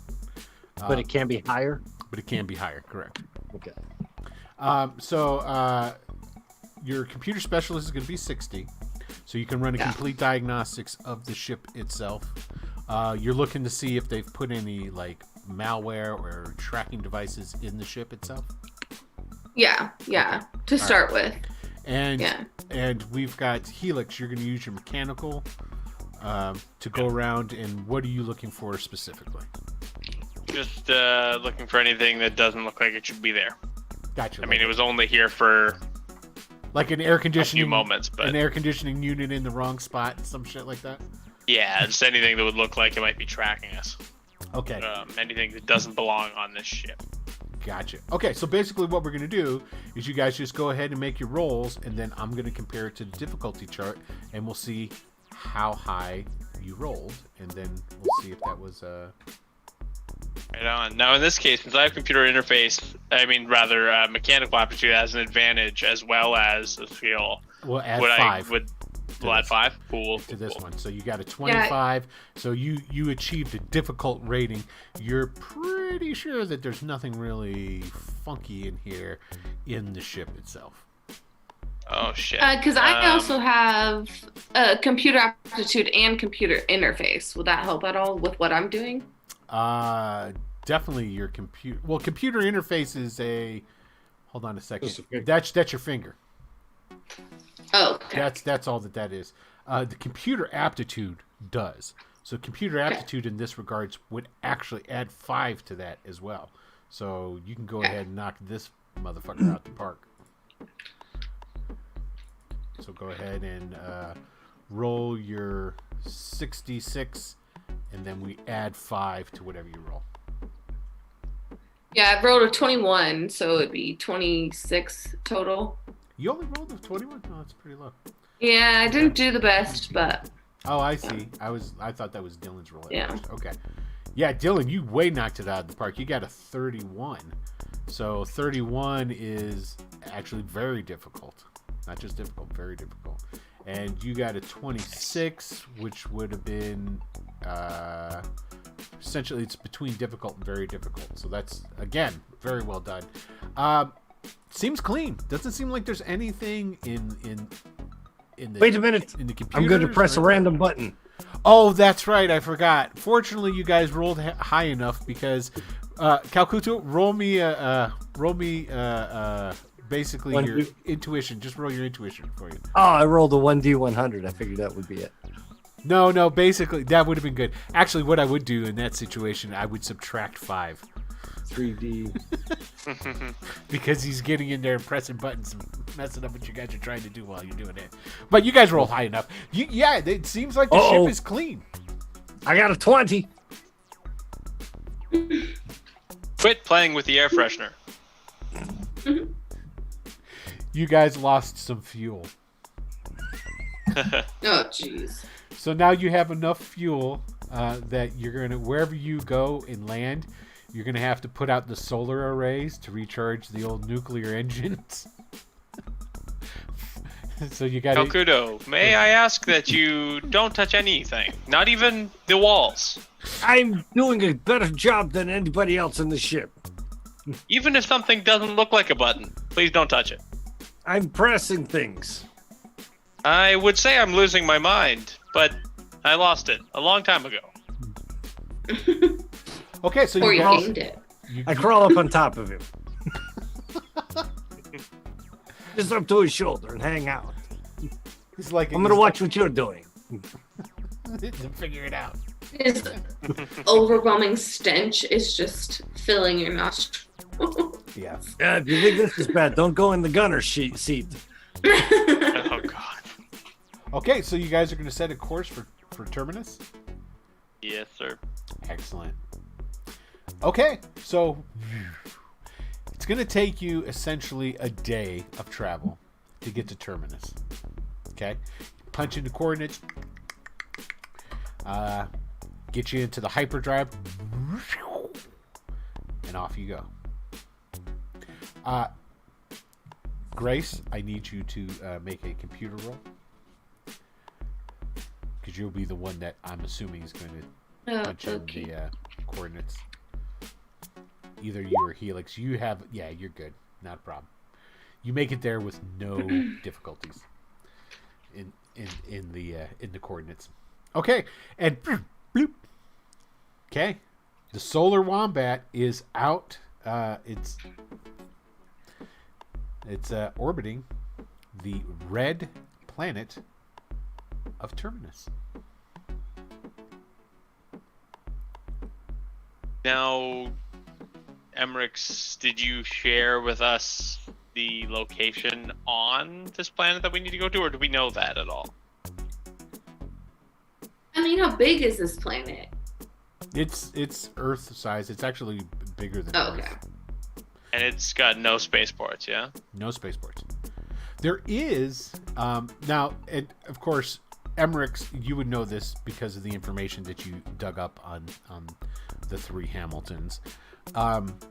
It does have a number of small settlements, and there's even a what would be considered like a city on the surface of old Terminus. Let's go ahead. You've got the city, but no place to really land. Oh, Not the spaceship. You just land the ship out in the. And there you go. You guys see that there? Let me see. Let me go ahead cool. and change over so that everybody at home can see. Did you get it? Get it! I think I did. All right. All right. Yeah. All right. I see it. What did I change? Sort of a civilized planet. There you go, everybody at home. So yeah, and that's basically what the city looks like. It's got a number of these domed buildings. It is very arid. They use a lot of wind and solar power here. Number one thing that they do is they raise animals, herd animals, large beasts. They farm them and then they make products out of them, much like leather, stuff like that. Into jackets? Yep, into jackets. Important Yeah. question. Inquiring minds would like to know. Yeah. Supposedly, this Sarah Hamilton lives on in this one particular. It's the largest of the cities. Burbansk is the name of it. Burbansk. Okay. I think maybe I just want to address the rest of the crew and say, you guys don't strike me as being all that familiar with the, hunt and catch and kill process. It's quite strange how they sent us to do an assassination mission, yeah? I don't know why they sent you, but I get why they sent me. See, I like to be a little bit more straightforward with the whole thing. Keep your eye on the prize, aim for the head, take out the stack and go back home. So, Dash. straight to the problem, solve the problem, go home and have some drinks. That's my kind of work. How Last would time you solve this problem? Well, first probably with just a bullet to the head and take the stack out of whatever remains. I mean, that's what I was thinking. The last time we had this, to be fair, we did get our mark. We did get the stack. Wait, Egg, did we get the stack? I have the stack. Em, did you take a look yet? Oh! What does that data stick say? It's ownership, yeah? Yeah, he's got it. All right, let's, Okay, so Egg will go over. He'll hop down off of Helix and roll Yeah, over. read this just in case. and I've give had the, this for a little while now. digital stack to Emrix, and then you can just plug the data stick into. That's what I'm going to do. Show me it. Okay, you plug the data stick in. Boom. The lights on the ship go out. The red lights all pop on. That's weird. Anyways, what's inside? This is disturbingly familiar. Yeah, Not right. to Helix. Never mind. Oh, There's He a wasn't there for that. now you guys are. I'm assuming where are you guys at? You all on We're the bridge? Floating. Yeah, main deck. Yeah. Oh Okay, yeah. so you're all on the bridge. So, and basically, there's like a big console because there's a couple of chairs with different like places. There's the pilot seat and then like other technical seats, for doing whatever. And Kalkutu just walks up, plugs it into the main panel. On the dashboard, a light goes bing, and it does like the holo projecting. And it's like this, green, yellow greenish looking color, very reminiscent of old screens, computer screens. And there is your good friend Hans. I don't know why. Odd greetings. Hans, how you doing? You seem to have found the data stick that we've planted on your ship, just how we intended for you to. And here you are. Your ship is now under total control of the Safarians. I mean, as soon as I hear that, I'd rip it out and see what I can do to. No, you're not going to be able to do anything. Okay, you go, I you told rip it out. something back to You rip it out and you throw it over your shoulder, and it's like Let's hear him out. Let's hear him out. you're locked out. You can plug yourself into the into the computer directly if you wanted to. Yeah, I mean, I don't. We can't be locked out. We can't be under those people's. Okay, so we're gonna get to that in a second. So Emrix goes over there and is like hitting on some buttons while this guy's still talking. So and then you'll plug. See, I yourself knew you were a son of a bitch. I just wasn't sure how. But now I know. If you're seeing this message, it means that we were unable to fully scan all of you, Oh, and because of that, unfortunately, we have your ship on lockdown. And the Safarian ship will be coming to collect you directly. so this is your fault, you son of a bitch. Is he yelling at? Is he yelling at me? I'm yelling at Helix, I believe, at this No, point. it was Emily. Oh, I'm sorry, Emrix. Wait, Oh no, that's I right. walked You through. did walk through. No, it was she Helix. was scanned. It was me. It was Helix. It was yeah. him. As Helix, yeah. I knew it was him. Look what you did now. And I'm going to take the data stick out just because I'm happy not to know it wasn't me. Now, Emrix, you plug your finger into the computer onto the dashboard. Go ahead and give me a willpower roll. Oh, no. Uh-oh. Okay, so if I use some points, what will it do? Will it give me Well, 5 and then 10? you're not actually going to be. This is a versus roll, so you can spend points to Add dice, I add. believe. Well, for every point you spend, it will subtract 5 from whatever they roll. Is basically what it is. You can do that. I will spend a pool point Okay. right off the bat. I'm spending a pool And point. I'm spending one of my own Okay. as well. So that'll drop it. Whatever's rolled, it's gonna take it back by 10 points. Okay.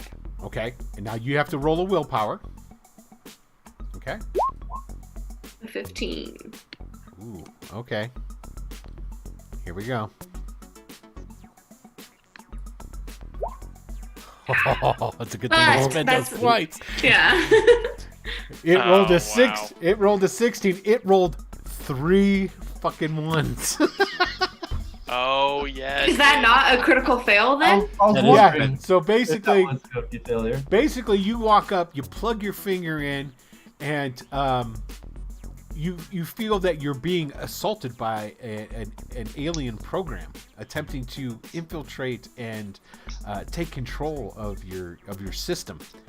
But you have essentially, it's like a virus coming into your system, and your body fights it off. That was what the willpower roll is. So you actually you override that program, and you essentially get access into the ship, and you start it back up. Okay. And just as that's happening, he says that he had said that, there's going to be a Safarian ship coming to pick incoming to pick you up and so forth. And he goes, I'm just kidding. There's no one coming to get you at the moment. But since now that you've plugged this in, bloop, it goes away because she interrupted the Okay, good. the virus and what have you. Now you can try and do you want to try and save it and get the full message? I would, yeah. I mean, Calcuto's the one who pulled it back out, but if I could get it from him, Yes, then because I will it's try to decode it. It's in your computer. Okay, so basically you're able to isolate it, and you're able to essentially get it all together, And essentially what it says is that thank you for showing them the location of Sarah Hamilton. They knew that the one on Proxima Centauri was not the true Sarah Hamilton. Yeah! And they wanted to find where the real Sarah Hamilton was at. And as soon as it's gonna be like the same person, but like not a robot. Do you think? Maybe, and it does Everybody say place your bets. that your spaceship will come back online. They will send a message to your ship so that it can come back online after they have gone to Terminus and retrieved Sarah Hamilton. So that's what it really says. I was just fucking. So they only know about Terminus, not Titan? They didn't say anything about Titan. Okay. Perfect. So apparently they were looking for where you guys were going. Hey, so Calcuto, you appear to have been right about the quick in and out smash and grab approach. I've done this once or twice before. That's all I'm saying. Not my first rodeo. We are on a ticking clock. You want to know the? Go. Take the lead.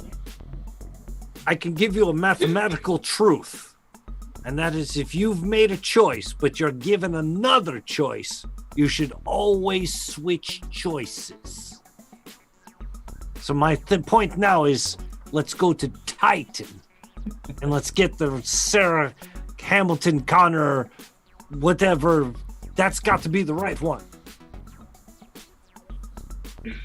You would like to abandon the mission. They already know about it, right? They're going to be heading there to the Terminus together too. We got a 50-50 chance. Should we not remove her from the equation in case they decide to keep her around? I think we go with the other one because they don't know about that one, and we still got the same 50-50 chance to get her. Batman, To get the right one.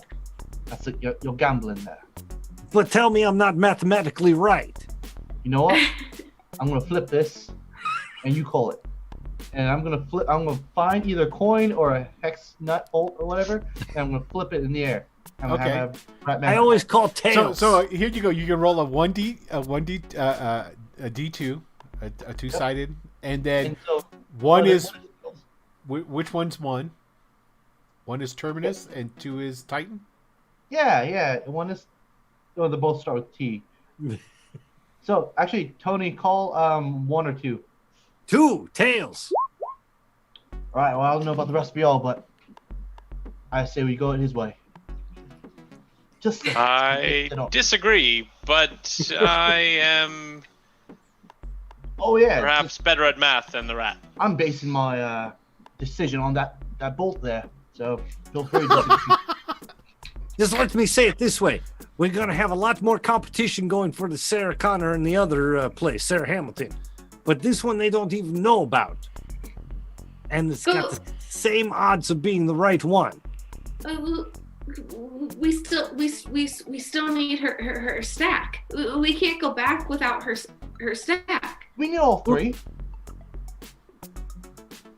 Maybe we don't even need the other one. I thought we just need the original one. Yeah, we just need the right one. And they don't know which one is the right one. That was the Yeah, whole we reason. don't need all three. Just the right one.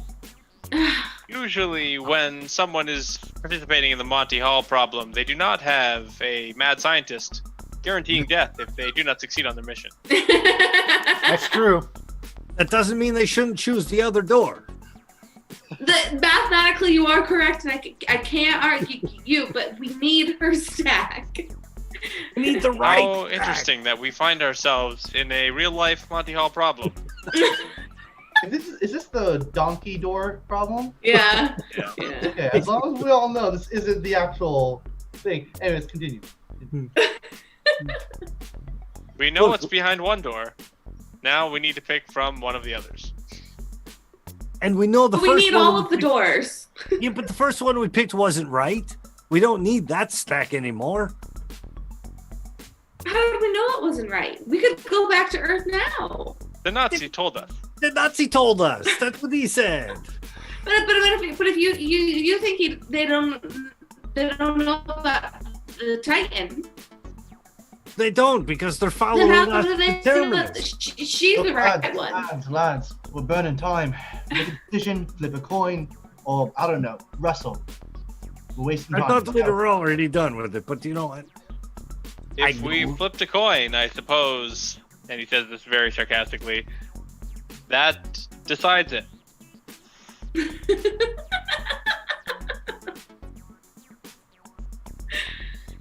Look, team, put it all together. No wrong answers. Let's go do this thing. Bring it home.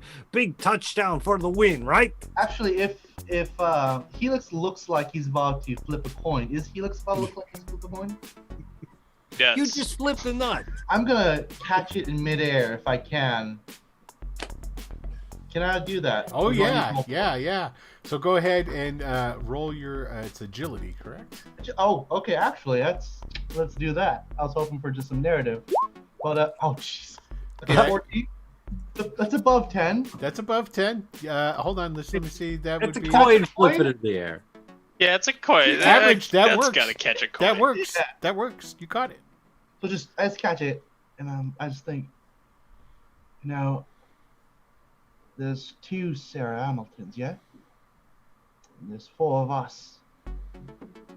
And it's a 50-50. And I'm looking at the coin, whatever side it's flipped up on. But if we hedge our bets, and I say, me and the Rat Man go after one, maybe you two go after the other, guaranteed, all 3. And I'm gonna look at Emmerich's and like all 3 of them. Kind of split the party. You're crazy now. And a big No gamble. split No at gamble. that. But we can get them both. But, oh, yeah. We do have a ship incoming, don't we? I mean, we could have 2 ships in a few minutes. And whoever stays here to take on this Sarah Hamilton will be dealing with the Nazis. Well, And instead of we'll 2 and have 2. no way of getting away. True. Well, I'm gonna hand the coin back to you, Elix. That was just a plan. I don't disagree with your plan. I volunteer. What? Will stay here. This human experiment has been fun, but I have been promised my old body, and I'm getting crazier every time we teleport, which is saying something. It's my idea. I think I'll stay in this one too. and I'll stay. So we're gonna have them come to us, and two of us are gonna hop on like we belong, and then what? No, the idea was 2 of us stay on this planet, get this Sarah Hamilton. The other 2 take the ship and go up to Titan and get the other Sarah Hamilton. So we're not betting anymore. It's just we're getting both.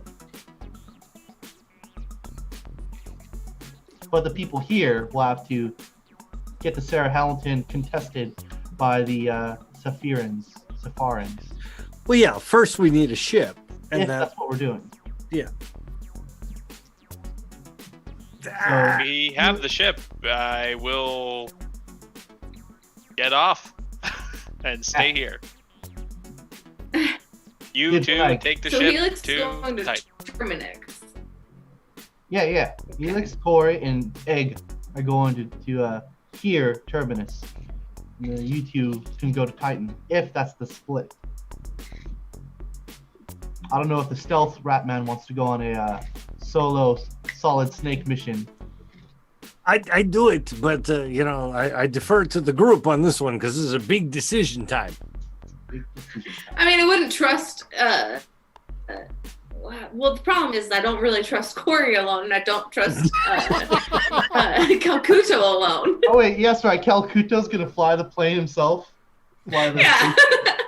But I think that I have to trust Helix. I have to put everything into him, and I'll go with Calcuto to Titan. So that's what If you guys. Calcuto is coming to Titan. Okay, so that's what you guys are going to decide to do. If that's what we decide, or we can stick together. It's just giving us options. Splitting up the group seems to be the sensible thing to do. I never thought you'd say that. Spreading out our forces, divide and conquer. It won't be split up for long. I am more than certain that me and Corey will die. Nice. Or You're welcome. we'll get the stack, we'll find cover, and hopefully you all will come back for us. Or maybe we'll needle cast out back to Earth. Who knows? We should probably figure that out before we go. Oh, you haven't noticed? you mean I'm this- already landing the ship. It's starting to get the turbulence from going through the atmosphere a little bit. Okay, How many so days you need? And I'm gonna basically herd this up. How many days do you guys want to take to go to Titan, do the job, and come back? Like, we'll say meet back here in 7 days. Meet out. it's going to take We're 2 all days. dead in 7 days. It takes 2 days of flight time to get to Titan from here. 4 days of traveling back and forth. Mhm. 2 days to do the job. 1 day for variables. That's 7 days. Oh boy, it's a Yeah, long it's time. a A long long time. It's a long time. I will go with it, but this is a scary one. Yeah.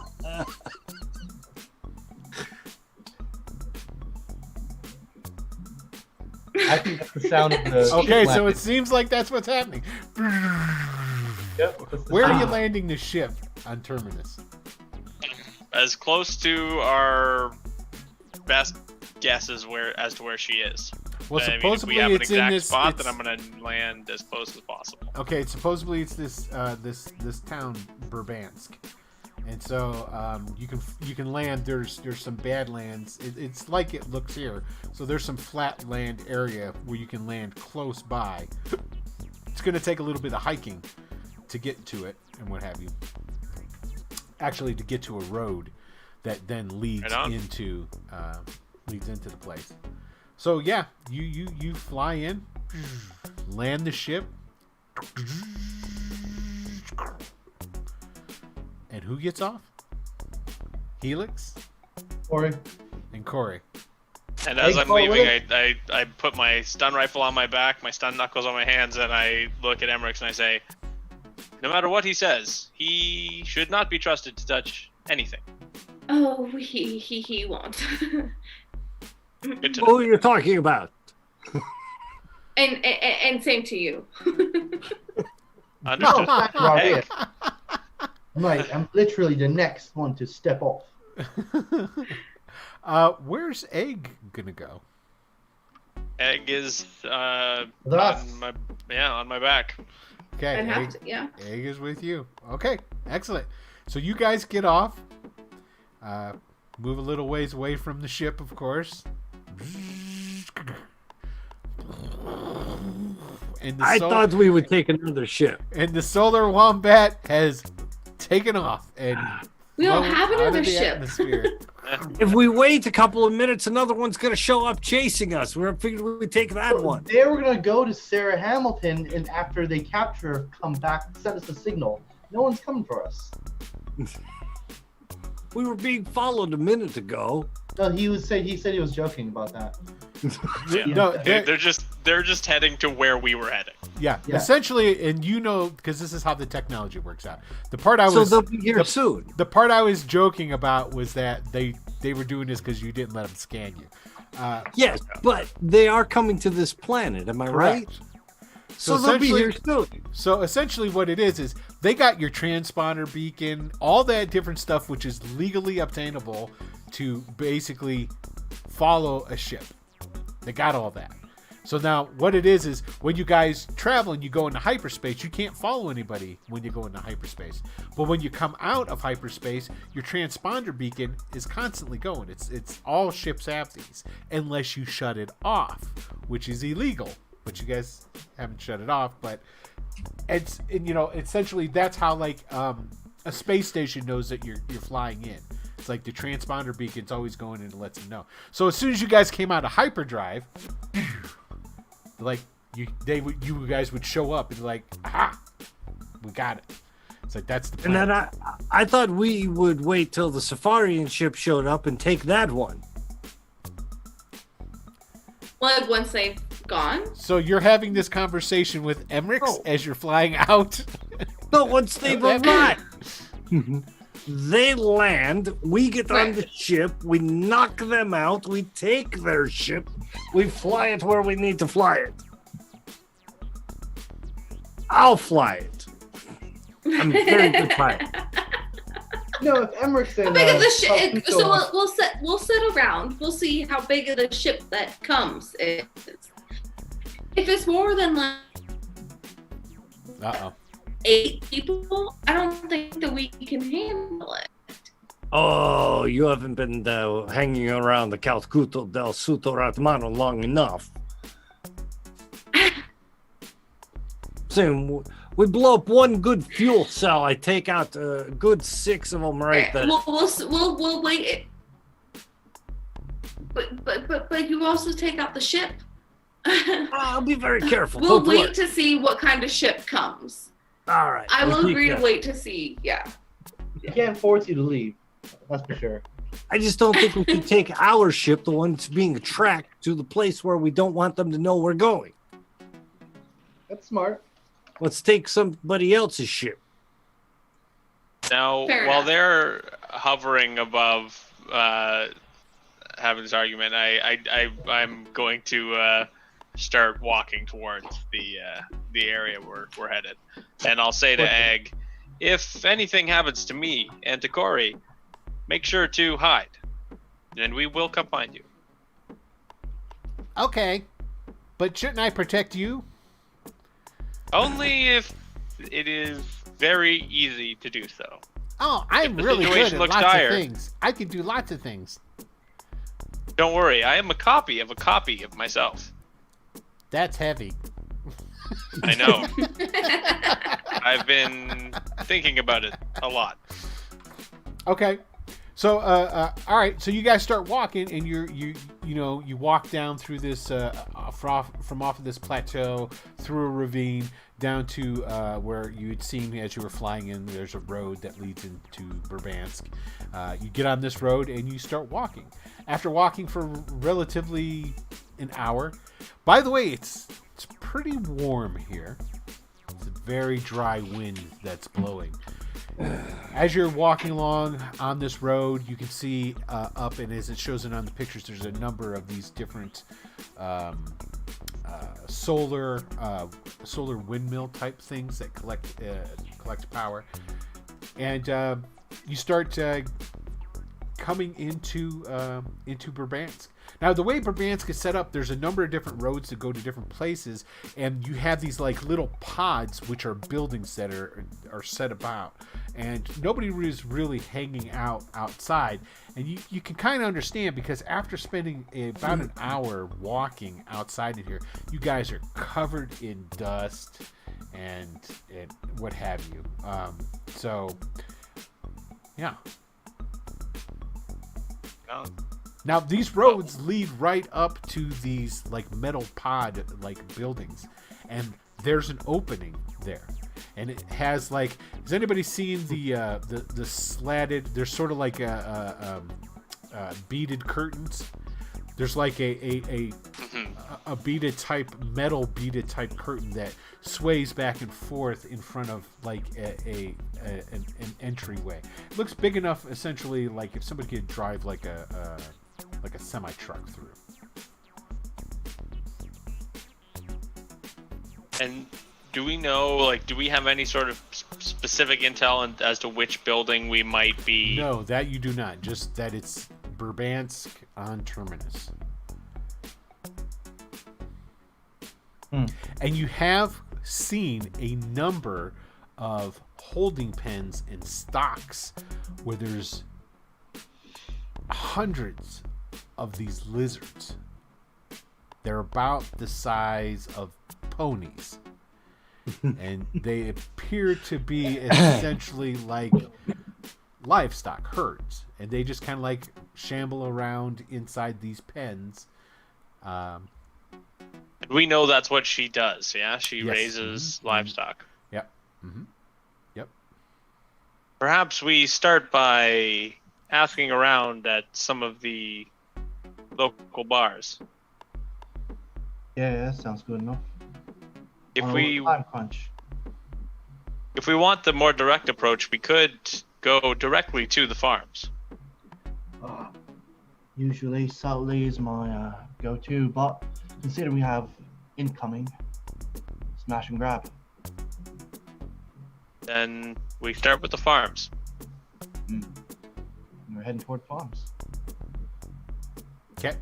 So you're looking to, now you guys did see this when you were coming in, that these holding pens and what have you, even when you're flying in with the ship, the holding pens kind of like dot all around where these big buildings are. The only outbuildings that you really saw were essentially what you're assuming are power stations, things where they lines from all these solar windmills run their lines to, which then run the lines to these big buildings. You didn't see any small farms. Weird. Those buildings still off in the distance? No, well, it's pretty close. After you walk for about an hour, you can walk into, essentially, like, Burbansk is like a collection of 12 of these. Oh, jeez. Yeah, if there's no small... Think of these buildings as stadiums, like professional football stadiums or whatnot. And that's how big these buildings are. Nice. Mm-hmm. There's roughly 12 of them in a cluster. And there's roads running off to each one of them. Then there's pins all around of these creatures and stuff. No farm, then I guess we're going to those buildings. Yeah. Okay. So you're just gonna head on up into Systematically. Yeah. Okay. Yeah. So you just go into the first one. You go up to the swinging metal curtain that's there, and as you're walking up to it, there's you see that there's a guy sitting actually on what appears to be like a wooden crate off to the side of it, and he's just sitting there whittling on a piece of wood, and he's watching you guys walk up. We're there? And when you get within, he's not going to shout to you, but when you get within speaking to, look here, ooh, doggy, we got a couple of fellas right here. You guys ain't around here, are you now? No, sir, we're not. We are not. What happened? Your spaceship fall apart or something? Yeah, sounds about right. Alright. Let's see. Well, as you go back in there and ask for Turdy in there, and Turdy right there, you help you out and make you get some parts and fix you up the ship or something like that. We don't really do no much of that down there, you? Yeah. Sounds right. We are looking for someone. Yeah. Perhaps you could help us find them. What is it? What is it? You looking for something? Alright. What are you looking for? You come down here and trying to find some folk? Relatives around here. No, not many people come to the Terminus and looking to visit with people. Yes, sir. That Sounds all right. sounds right, yes. Corey just keeps saying it sounds about right to anything he says. Sounds all right. We are looking for a Sarah Hamilton. And he's like, oh, Lady Sarah, yeah, you friends with him? Well, she been down around Santa Road, this is number 44 side. Look where it's pointing. Yeah, he's just like, he's pointing off into the distance where there's a couple of clusters of other of these, just go out there and tell us about his name. So, go talk to you. It's right over there. Yeah, this is around down Santa Relative Joe, say, haven't seen this from the Sarahs. Don't look something, something, Smith, you big, something. Really? That big, eh? Yee-hoo, look at you, what's that, it's big. Yeah. Okay. Yeah, same thing. Well, thank you for saving us some time. Felix, Oh, shit. there. Thank you. Okay. Head in that direction. Okay. Instead of pointing. Now there was 3 that he in the direction that he pointed to. Did you decipher the number that he gave you from what I was saying? If it's 1 through 3, then that's cutting it down from what, 12 to 3. It right? cuts it down to 12 to 3. Okay. Yeah. Good enough. So you go up to the first one. There's a guy sitting on a crate, whittling Here it wood, comes. but he's on the other side of the entry instead of the one you went up to.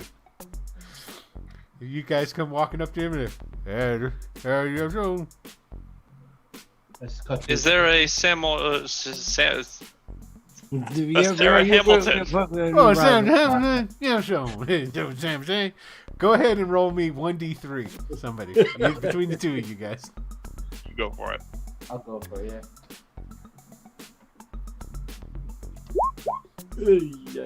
Oh, Sam. Oh, Sam, just paying 30. Yo, let Sam, she been here for a little bit, so ain't seen nothing like you. Whoo, this is the big one. You're not too bad, but these the big ones. You know what I'm saying? Yeah, Sam, Yeah. she's down on 45. I am a biggin. Yeah, this is big in the same thing. That's what say we ain't from around here, and that's No, they're not down Go there. ahead. Don't have the same thing. You know, they got the letters on the thing. No letters on there. Yeah, but so. ain't be here for long. Yeah. Well, thank you kindly. Okay. Turn to Corey and I say, have you understood a word that anyone has said? Context clues, mate. Context clues. I'm gonna keep walking. Okay, so you guys go to the next one out of this group of 3. Now this one, this guy's got a chair and a table, and on the table is like a pitcher, and there's another guy there sitting with him. They're both whittling wood. You come walking up. Look at this. Yo, space him down, crash up on down the thing, come down the thing, one thing. He's traveling this thing. Hey, I'm saying, listen to that. It's big as that. Yeah. I'll look to Elix.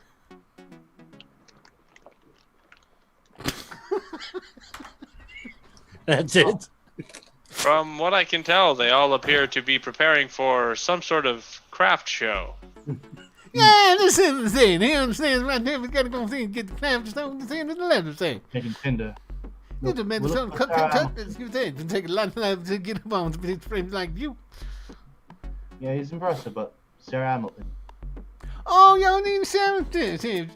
Spend some time to it. Roll me 1d2. I'll take care of some of this. Why would you need to roll?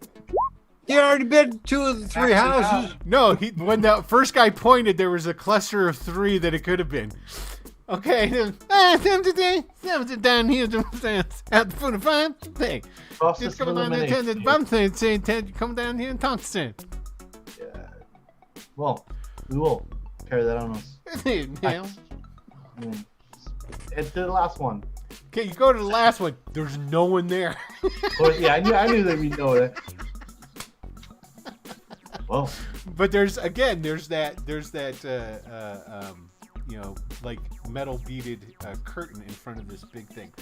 So you guys just go up, walk in and walk through. Yeah, and I would tell Egg, could you please become invisible and scout ahead? Why did we waste all that time talking to everyone else when we could have just came to this one? That is a great question. And now, He said one to come. other The first one said to go to the capsule 45. This is capsule 45. yeah. understood. Sounds right. Now, does everyone have infravision, or is that She goes. Is Egg goes invisible. we all have that? Yes. Infrared Well, vision? Calcuto don't. God damn it! That doesn't matter. I don't need it. I'm going to use that now. Okay. Now, when you guys go through the curtain, it takes a split second for your eyes to. Well, actually, no, it doesn't, because your guys' eyes are pretty neat. So it goes in and just like, and it just readjusts due to the darkness inside. It's not as bright outside.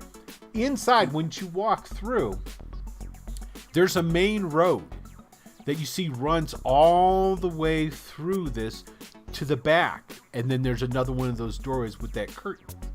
Okay. Half of this place, and you can smell it. Yeah, it smells of livestock. You see pens where it has some of these animals, and then you see some of these animals on hooks, and there's a processing facility on half of this area over there. Okay. The other half is broken up into a bunch of small buildings, like a little street. Has anybody ever seen pictures of the slums in Brazil that are on the mountainsides? Yeah, Okay. like the. So it's sort of like that, with all these little houses all stuck all around, and it's a big old dome in there, and there's like these really big slow-moving fans that rotate along the roof of the dome. Now inside, there's a guy standing over. He's got a leather apron on, and he's standing over next to these gates where those lizards are at, and he's shing, shing, shing, shing. He's sharpening up a big, long, curved like blade, and he sees you guys come walking in. What you guys all doing on here? They're walking in the second day. This is Untitled Chapter. That's what you probably know. They're not from around here. It's a spaceship class. Is that what it was? Probably class. Boom. Geez. We all right? Is there anybody else up in there? Need help? Something like that. Some people over there. We got to need. Now somebody. We are looking for Sarah Hamilton. Oh. Everything was the same whole thing. Yes, happened over there. Sitting over there at the time behind the scene. Right around the scene. Really the big blue scene. The same thing. Got the thing, the green scene. And flown to come the thing. That thing. With the green ceiling? Yeah, that's it. That's the thing. This is the Tom fun thing. The biggest thing. Woo. And he comes up and he walks. He takes that big hook sort of thing, and he puts it into a wooden post that's kind of like next to this the railing where it's keeping the animals in. He sticks it in there, and he comes up and he stands next to you. Now everybody on this planet seems to be a little bit shorter than normal and a little bit stockier than normal. I love this place. And he's pointing up towards the top of the so like it's in a rise, almost like the inside of a stadium. You know how you got the seats and it goes, the bleachers and it goes up. The houses do the same thing. They just kind of go up, and towards the top you see that there's this house that he's pointing to. It's got a green roof on it.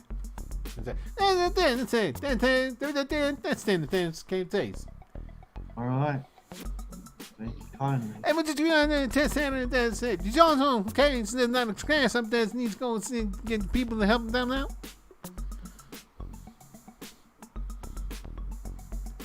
Sounds all right. I you know, so I just been down there. This is telling but no, you know, some of these go runs out there and can find people crash. We will have to continue this conversation later. We are kind of in a hurry, and I will start walking away. Okay. So basically the where same he was thing. pointing at. There's a number of different people that you see going about. There's children in here running around playing. You know, there's a number of different places where on this opposite side where the buildings are and what have you, there's people who are actually like working the leather and turning it into different things along those lines. You also see where they're drying meat. Like some people you'll go by and they're opening up these drying units and they're taking out like racks of these meats and putting them into bags or into containers and what have you, things like this. Now, essentially, there's small streets. Basically, you know, not really, almost just barely big enough for like a regular car would be able to drive through it, but you wouldn't be able to like really drive a car through them, you know, because it twists and turns and what have you.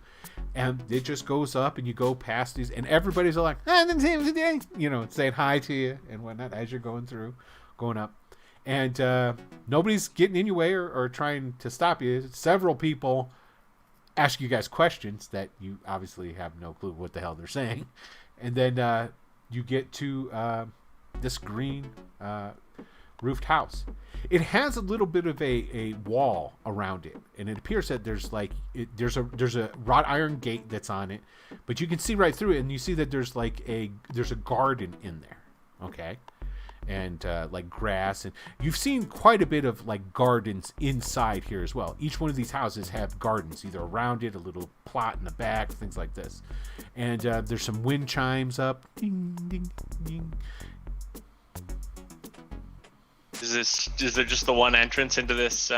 Yes, it only appears to be the one entrance. It's like nothing elaborate. It's just like a latch. Open up and there's a gate right there. Want to look around? I think that's probably a good idea. Is it a big house? Not really. It's got essentially maybe a couple of rooms to it. To walk around, I mean. No, it's not big to walk around at all. Then I'll wait for Elix to get back. Okay. As I stand Both of there. you guys give me roll your intuitions for me. If you have any sort of backgrounds or skills that can help you with noticing things. I'm a criminal. I don't know if that's helped. Actually, yeah. So what's the difference in your D? I'd let you use criminal's criminal. 1 dice less. Oh, then you don't want to do that. Yeah. I'm customer service. Noticing people. Okay. That's actually neither of those are not too bad. That actually will work. While everybody was being fairly friendly to you and everything like that, and nobody's actually impeding you from going where you're going, you do notice that there's quite a few people that are just watching you guys now. Yeah, we're strangers. That makes sense. Yeah. You know, there's somebody's looking out a curtain watching. There's somebody standing in their yard just holding the hose, watering the lawn, just watching you. They're not really moving the hose around or anything, you know, something like that. I'll let Elix do a little sweep around if he wants to. Be as inconspicuous as he can. I'll do it once around and see if there's any windows she could come out of or anything like that we need to keep an eye on. It appears that this dwelling has one front door. There's a window on each side of the building. It's just a square building. The windows are not very large at all. They're basically about a foot in diameter. Pretty small. Okay. I'll knock on the front door then. I'll begin to walk up and then just make eye contact with Elix, just in case he has any ideas. I would just nod. Let's just go up there and knock then. Okay, so you go in. There's a little cobbled path that goes through the garden area there. There's a little fountain that's like, trickling water on it. It's one of those self-feeding I'll ones. dip my fingers in the fountain, see how cool it is, and then It just keep feels walking. pretty good after walking in that heat. What Okay, a nice place. you go and you knock on the door. After about a minute, it's a little bit of time, you hear some shuffling on the other side of the door, and the door opens up, and you see an older version of the lady that you met at what's the name of that planet again, Tony? What, Proxima Centauri? Proxima Centauri, yeah. Mm-hmm. She looks the same, because remember you guys saw her. The one you blew your head off that was a robot? Yep. Looks like her, but older. She's probably, whereas the one that you guys saw looked like she was maybe in her early 40s. This one looks like early 60s. She does look a lot more weathered. Like her skin is very tan. She's got like wrinkles from working outside a lot, that sort of thing. That's her, kill her. Hair's back in a bun. She's got a simple dress on. Take the stack. Good afternoon, ma'am. Hello. Shoot her in the eye. Sarah Hamilton. And she like looks out the door and looks around and goes, "Who are you?" Well, depends. If you are, if you're not, then we came all this way for nothing. If you are, then we are people with names. Come on in. She like turns around and walks in. She goes into there. She's got like a little sitting room and whatnot. There's a table in there, and it looks like she was working on some like stitching or whatnot on this. Everybody's working with this leather kind of crap, and she's like making some sort of clothes. It appears like she was doing. She puts that aside. There's a really fucking nice leather jacket in there. Looks like it would totally really fit nice. Helix, but and so she goes over and she sits down. So you're looking for me? Are you? We are not the only ones. Oh, really? Did Leonard send you? Are Yes. you Miss Sarah Hamilton? Yes, I'm Sarah Hamilton. Obviously, Helix has a plan. As soon as I'm gonna take one look at Corey, and look back at her and everything. I believe you know why we're here. Yeah, I have an idea, but why don't you enlighten me? Is And Leonard I up to his old tricks again? At that point, I will charge her with my stun I'll also knuckles. take my gun out and point it to her like this to give her that clue. Hey, just for clarity, whether or not he has a new stun rifle or not, Calcuto has almost definitely futzed with it so it doesn't work. No, you didn't say. That Yeah, would have been say- nice. That'd No, been nice. no, You forgot the data. Last one. You forgot the data stick and his stun rifle. Nice try, though. Okay, so you This charge. time it's the stun knuckles. Okay. Going for him. All right, so you just go over and beat this poor old lady senseless. Is she a poor old lady? Who knows? He said he'd tackle her. He said So- that's it. Yeah. That's all he's So doing. you go over. So what do? You go over and you're just gonna what? Like tackle her? Are you gonna, gonna- punch her? What I'm are gonna you stun her. do? So Got the stun knuckles on. I want to basically give her like. I'm not like looking to like crush this lady's windpipe or anything. I'm just gonna give her a sock on the arm with the stun knuckles. On to the try arm. you're gonna punch her I'm on the trying arm. not to. Yeah, and I'm trying to take out some a little bit of the frustration. Hit her the pacemaker. But mostly just trying to stun her with these stun knuckles. See if I Oh, can take her down. And, Okay. and you don't want me to retcon him not having a stun rifle. Okay. Okay. You allow this So you go elder over. abuse Bam. to continue. Whatever, dude. He's a robot. You hit. You hit her in the arm. It shocks her. She goes, "Ugh!" She falls out of her chair onto the floor. And if I can, I'm gonna try and will I be able to access her? Like, can I get to her stack and remove it without killing her? Well, removing a stack kills. That's soul, Yeah. dude. Well, I mean, like, can I get to it without killing her first? Like, can I just yank it out? Is there Yeah, an eat yeah. the You butt? can just turn around. You've got that port finger that does all kinds of stuff. You can flip her over, flink. You just pull it out, and then it's just a husk of meat on the floor. Nice. Mhm. Wow. I Does he do do that? that. Yeah. Okay, he does that, and you've got My God. this digital stock now. There's a little cute dog comes in from the other room. I'll point my gun at it. Like, And it just starts barking. I have a plan. what's the plan? I was thinking perhaps I could stay here as an old woman.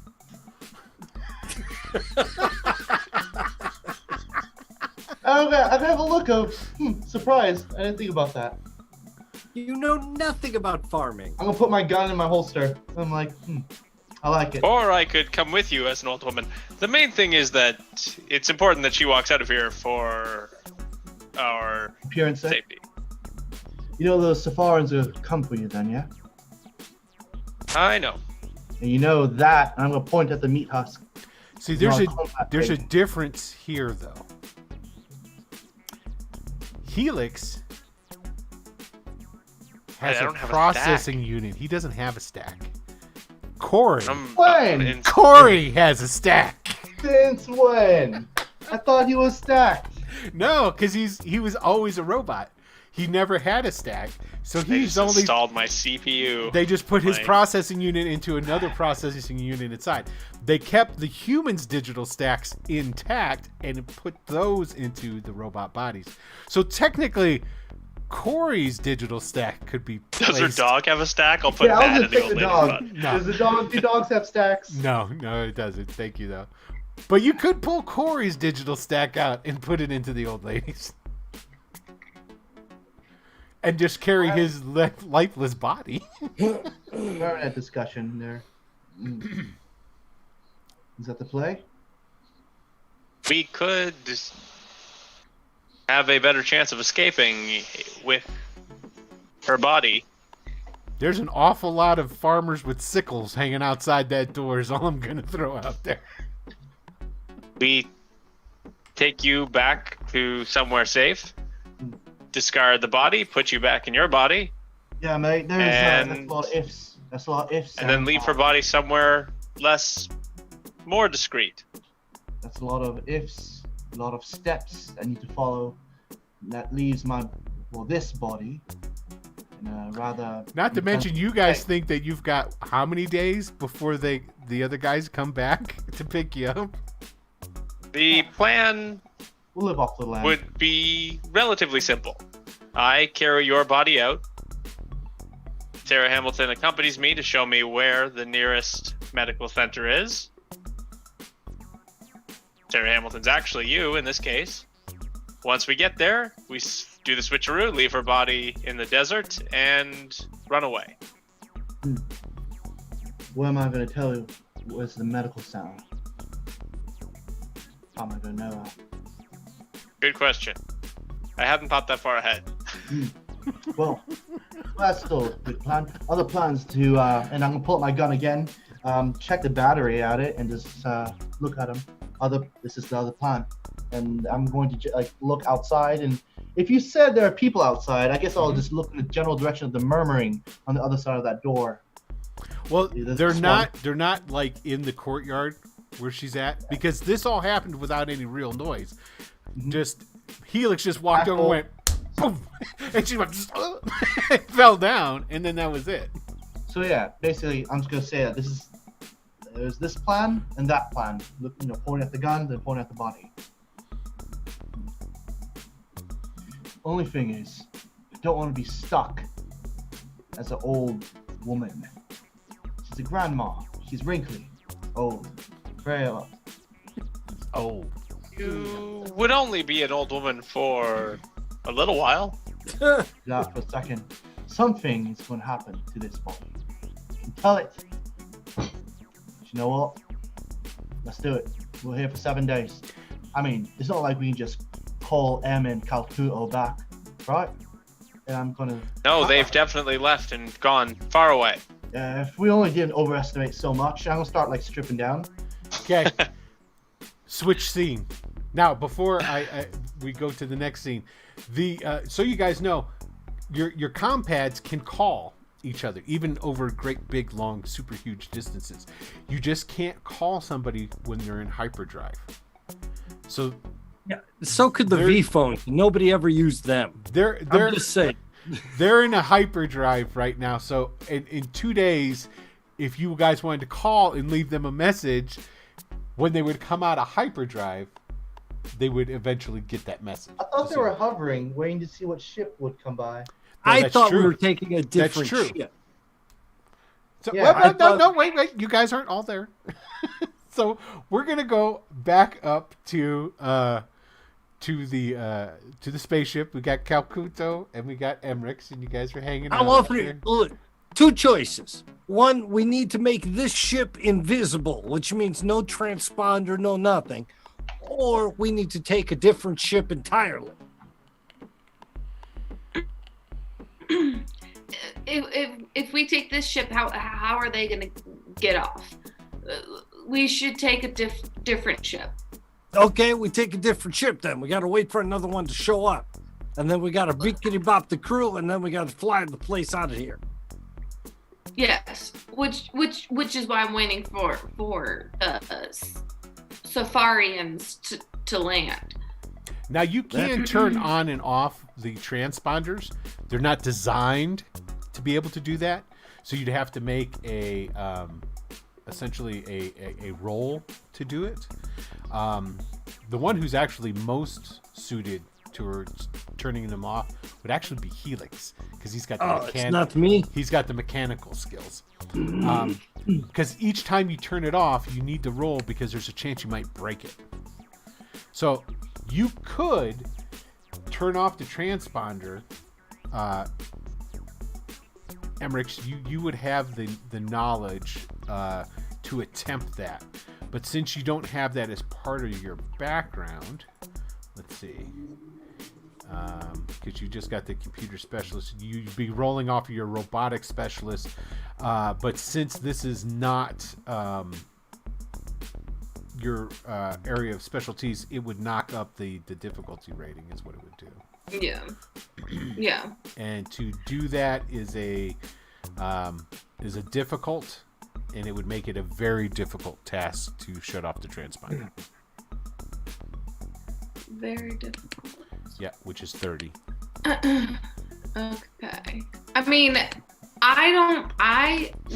they need the ship to get off this planet, as far as I'm concerned. So I'm all for getting a different ship and going aboard whatever ship lands here next, assuming one does, and I didn't shut off the communication too early. There's only one way to find out. Yeah. Let's wait.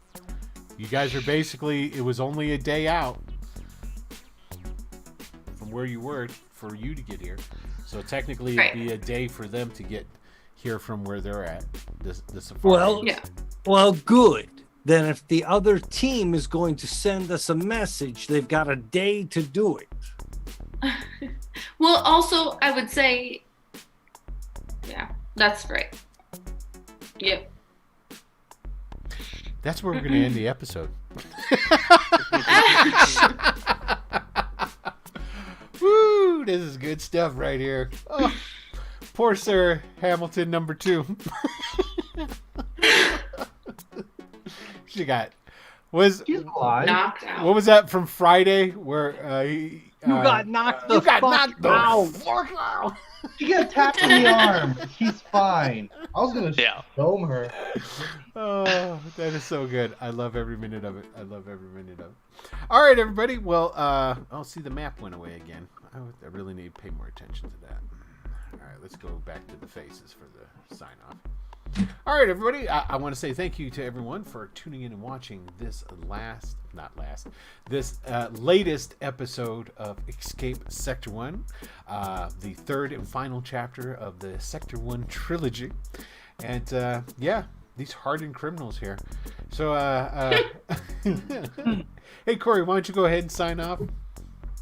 Excuse me. Hey, coffin, foil coin. And I was just gonna dome her in the skull with a bullet and call it a day. But thankfully, with the peaceful Helix, we have another option of this puppeteering thing, which wouldn't have worked if her, Skull was missing. So, True. That's pretty sweet.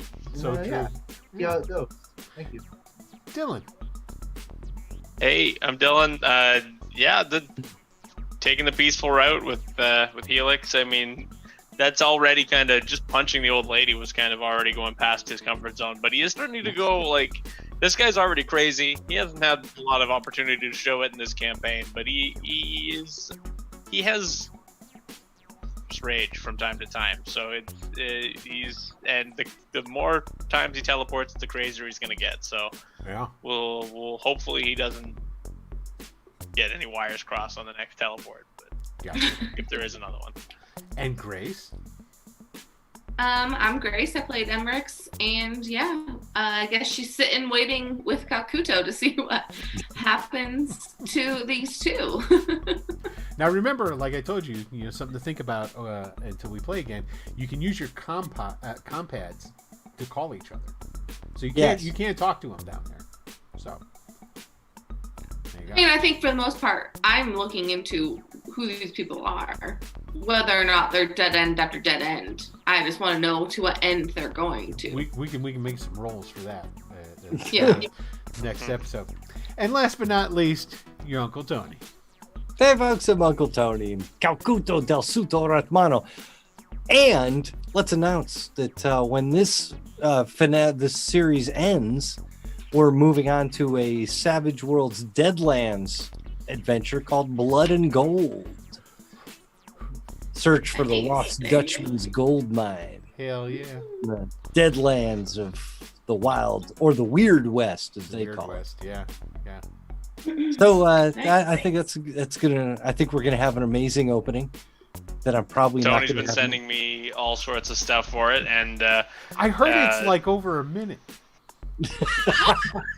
Is that right? The intro, I told him he's never gonna live it down. It's like over a minute. So you know what? I have carte blanche now to basically any opening can be a minute and 15 seconds. I hear it's a minute and 15 seconds nonetheless. If that's as short as yours stay to, I'm good with it. If I get you down to a minute 15 seconds, I've done my job in this life. Well, how long is the opening to Sector 1? It's not that long. I don't know. 20 minutes. It's 2 minutes. It's like 2 minutes. I don't think it's even that. Yeah. It's short. Uh, The one for the second season was actually really. Yeah. I've got dramatic poetry opening mine. Oh, and I don't? No, you don't. Who are you kidding? Doesn't matter. It doesn't matter. I still have a minute 15 seconds as the new benchmark for making intro videos. But anyway, that was just us picking at each other. I want to say thank you again to everybody for tuning in and watching. We will be back next Wednesday, same time, 9:30 Eastern. Don't forget, first weekend in October is going to be the virtual Greyhawk Con. There's a link if you're watching us on Twitch down below. If not, you can just go into Google and search for Virtual Greyhawk, and there's still games and seats available that you can play. And then, of course, every Tuesday at 9 p.m. Eastern Time, we have Greyhawk Adventures as well. So, with that having been said, I want to say thank you to everybody, and have a good night.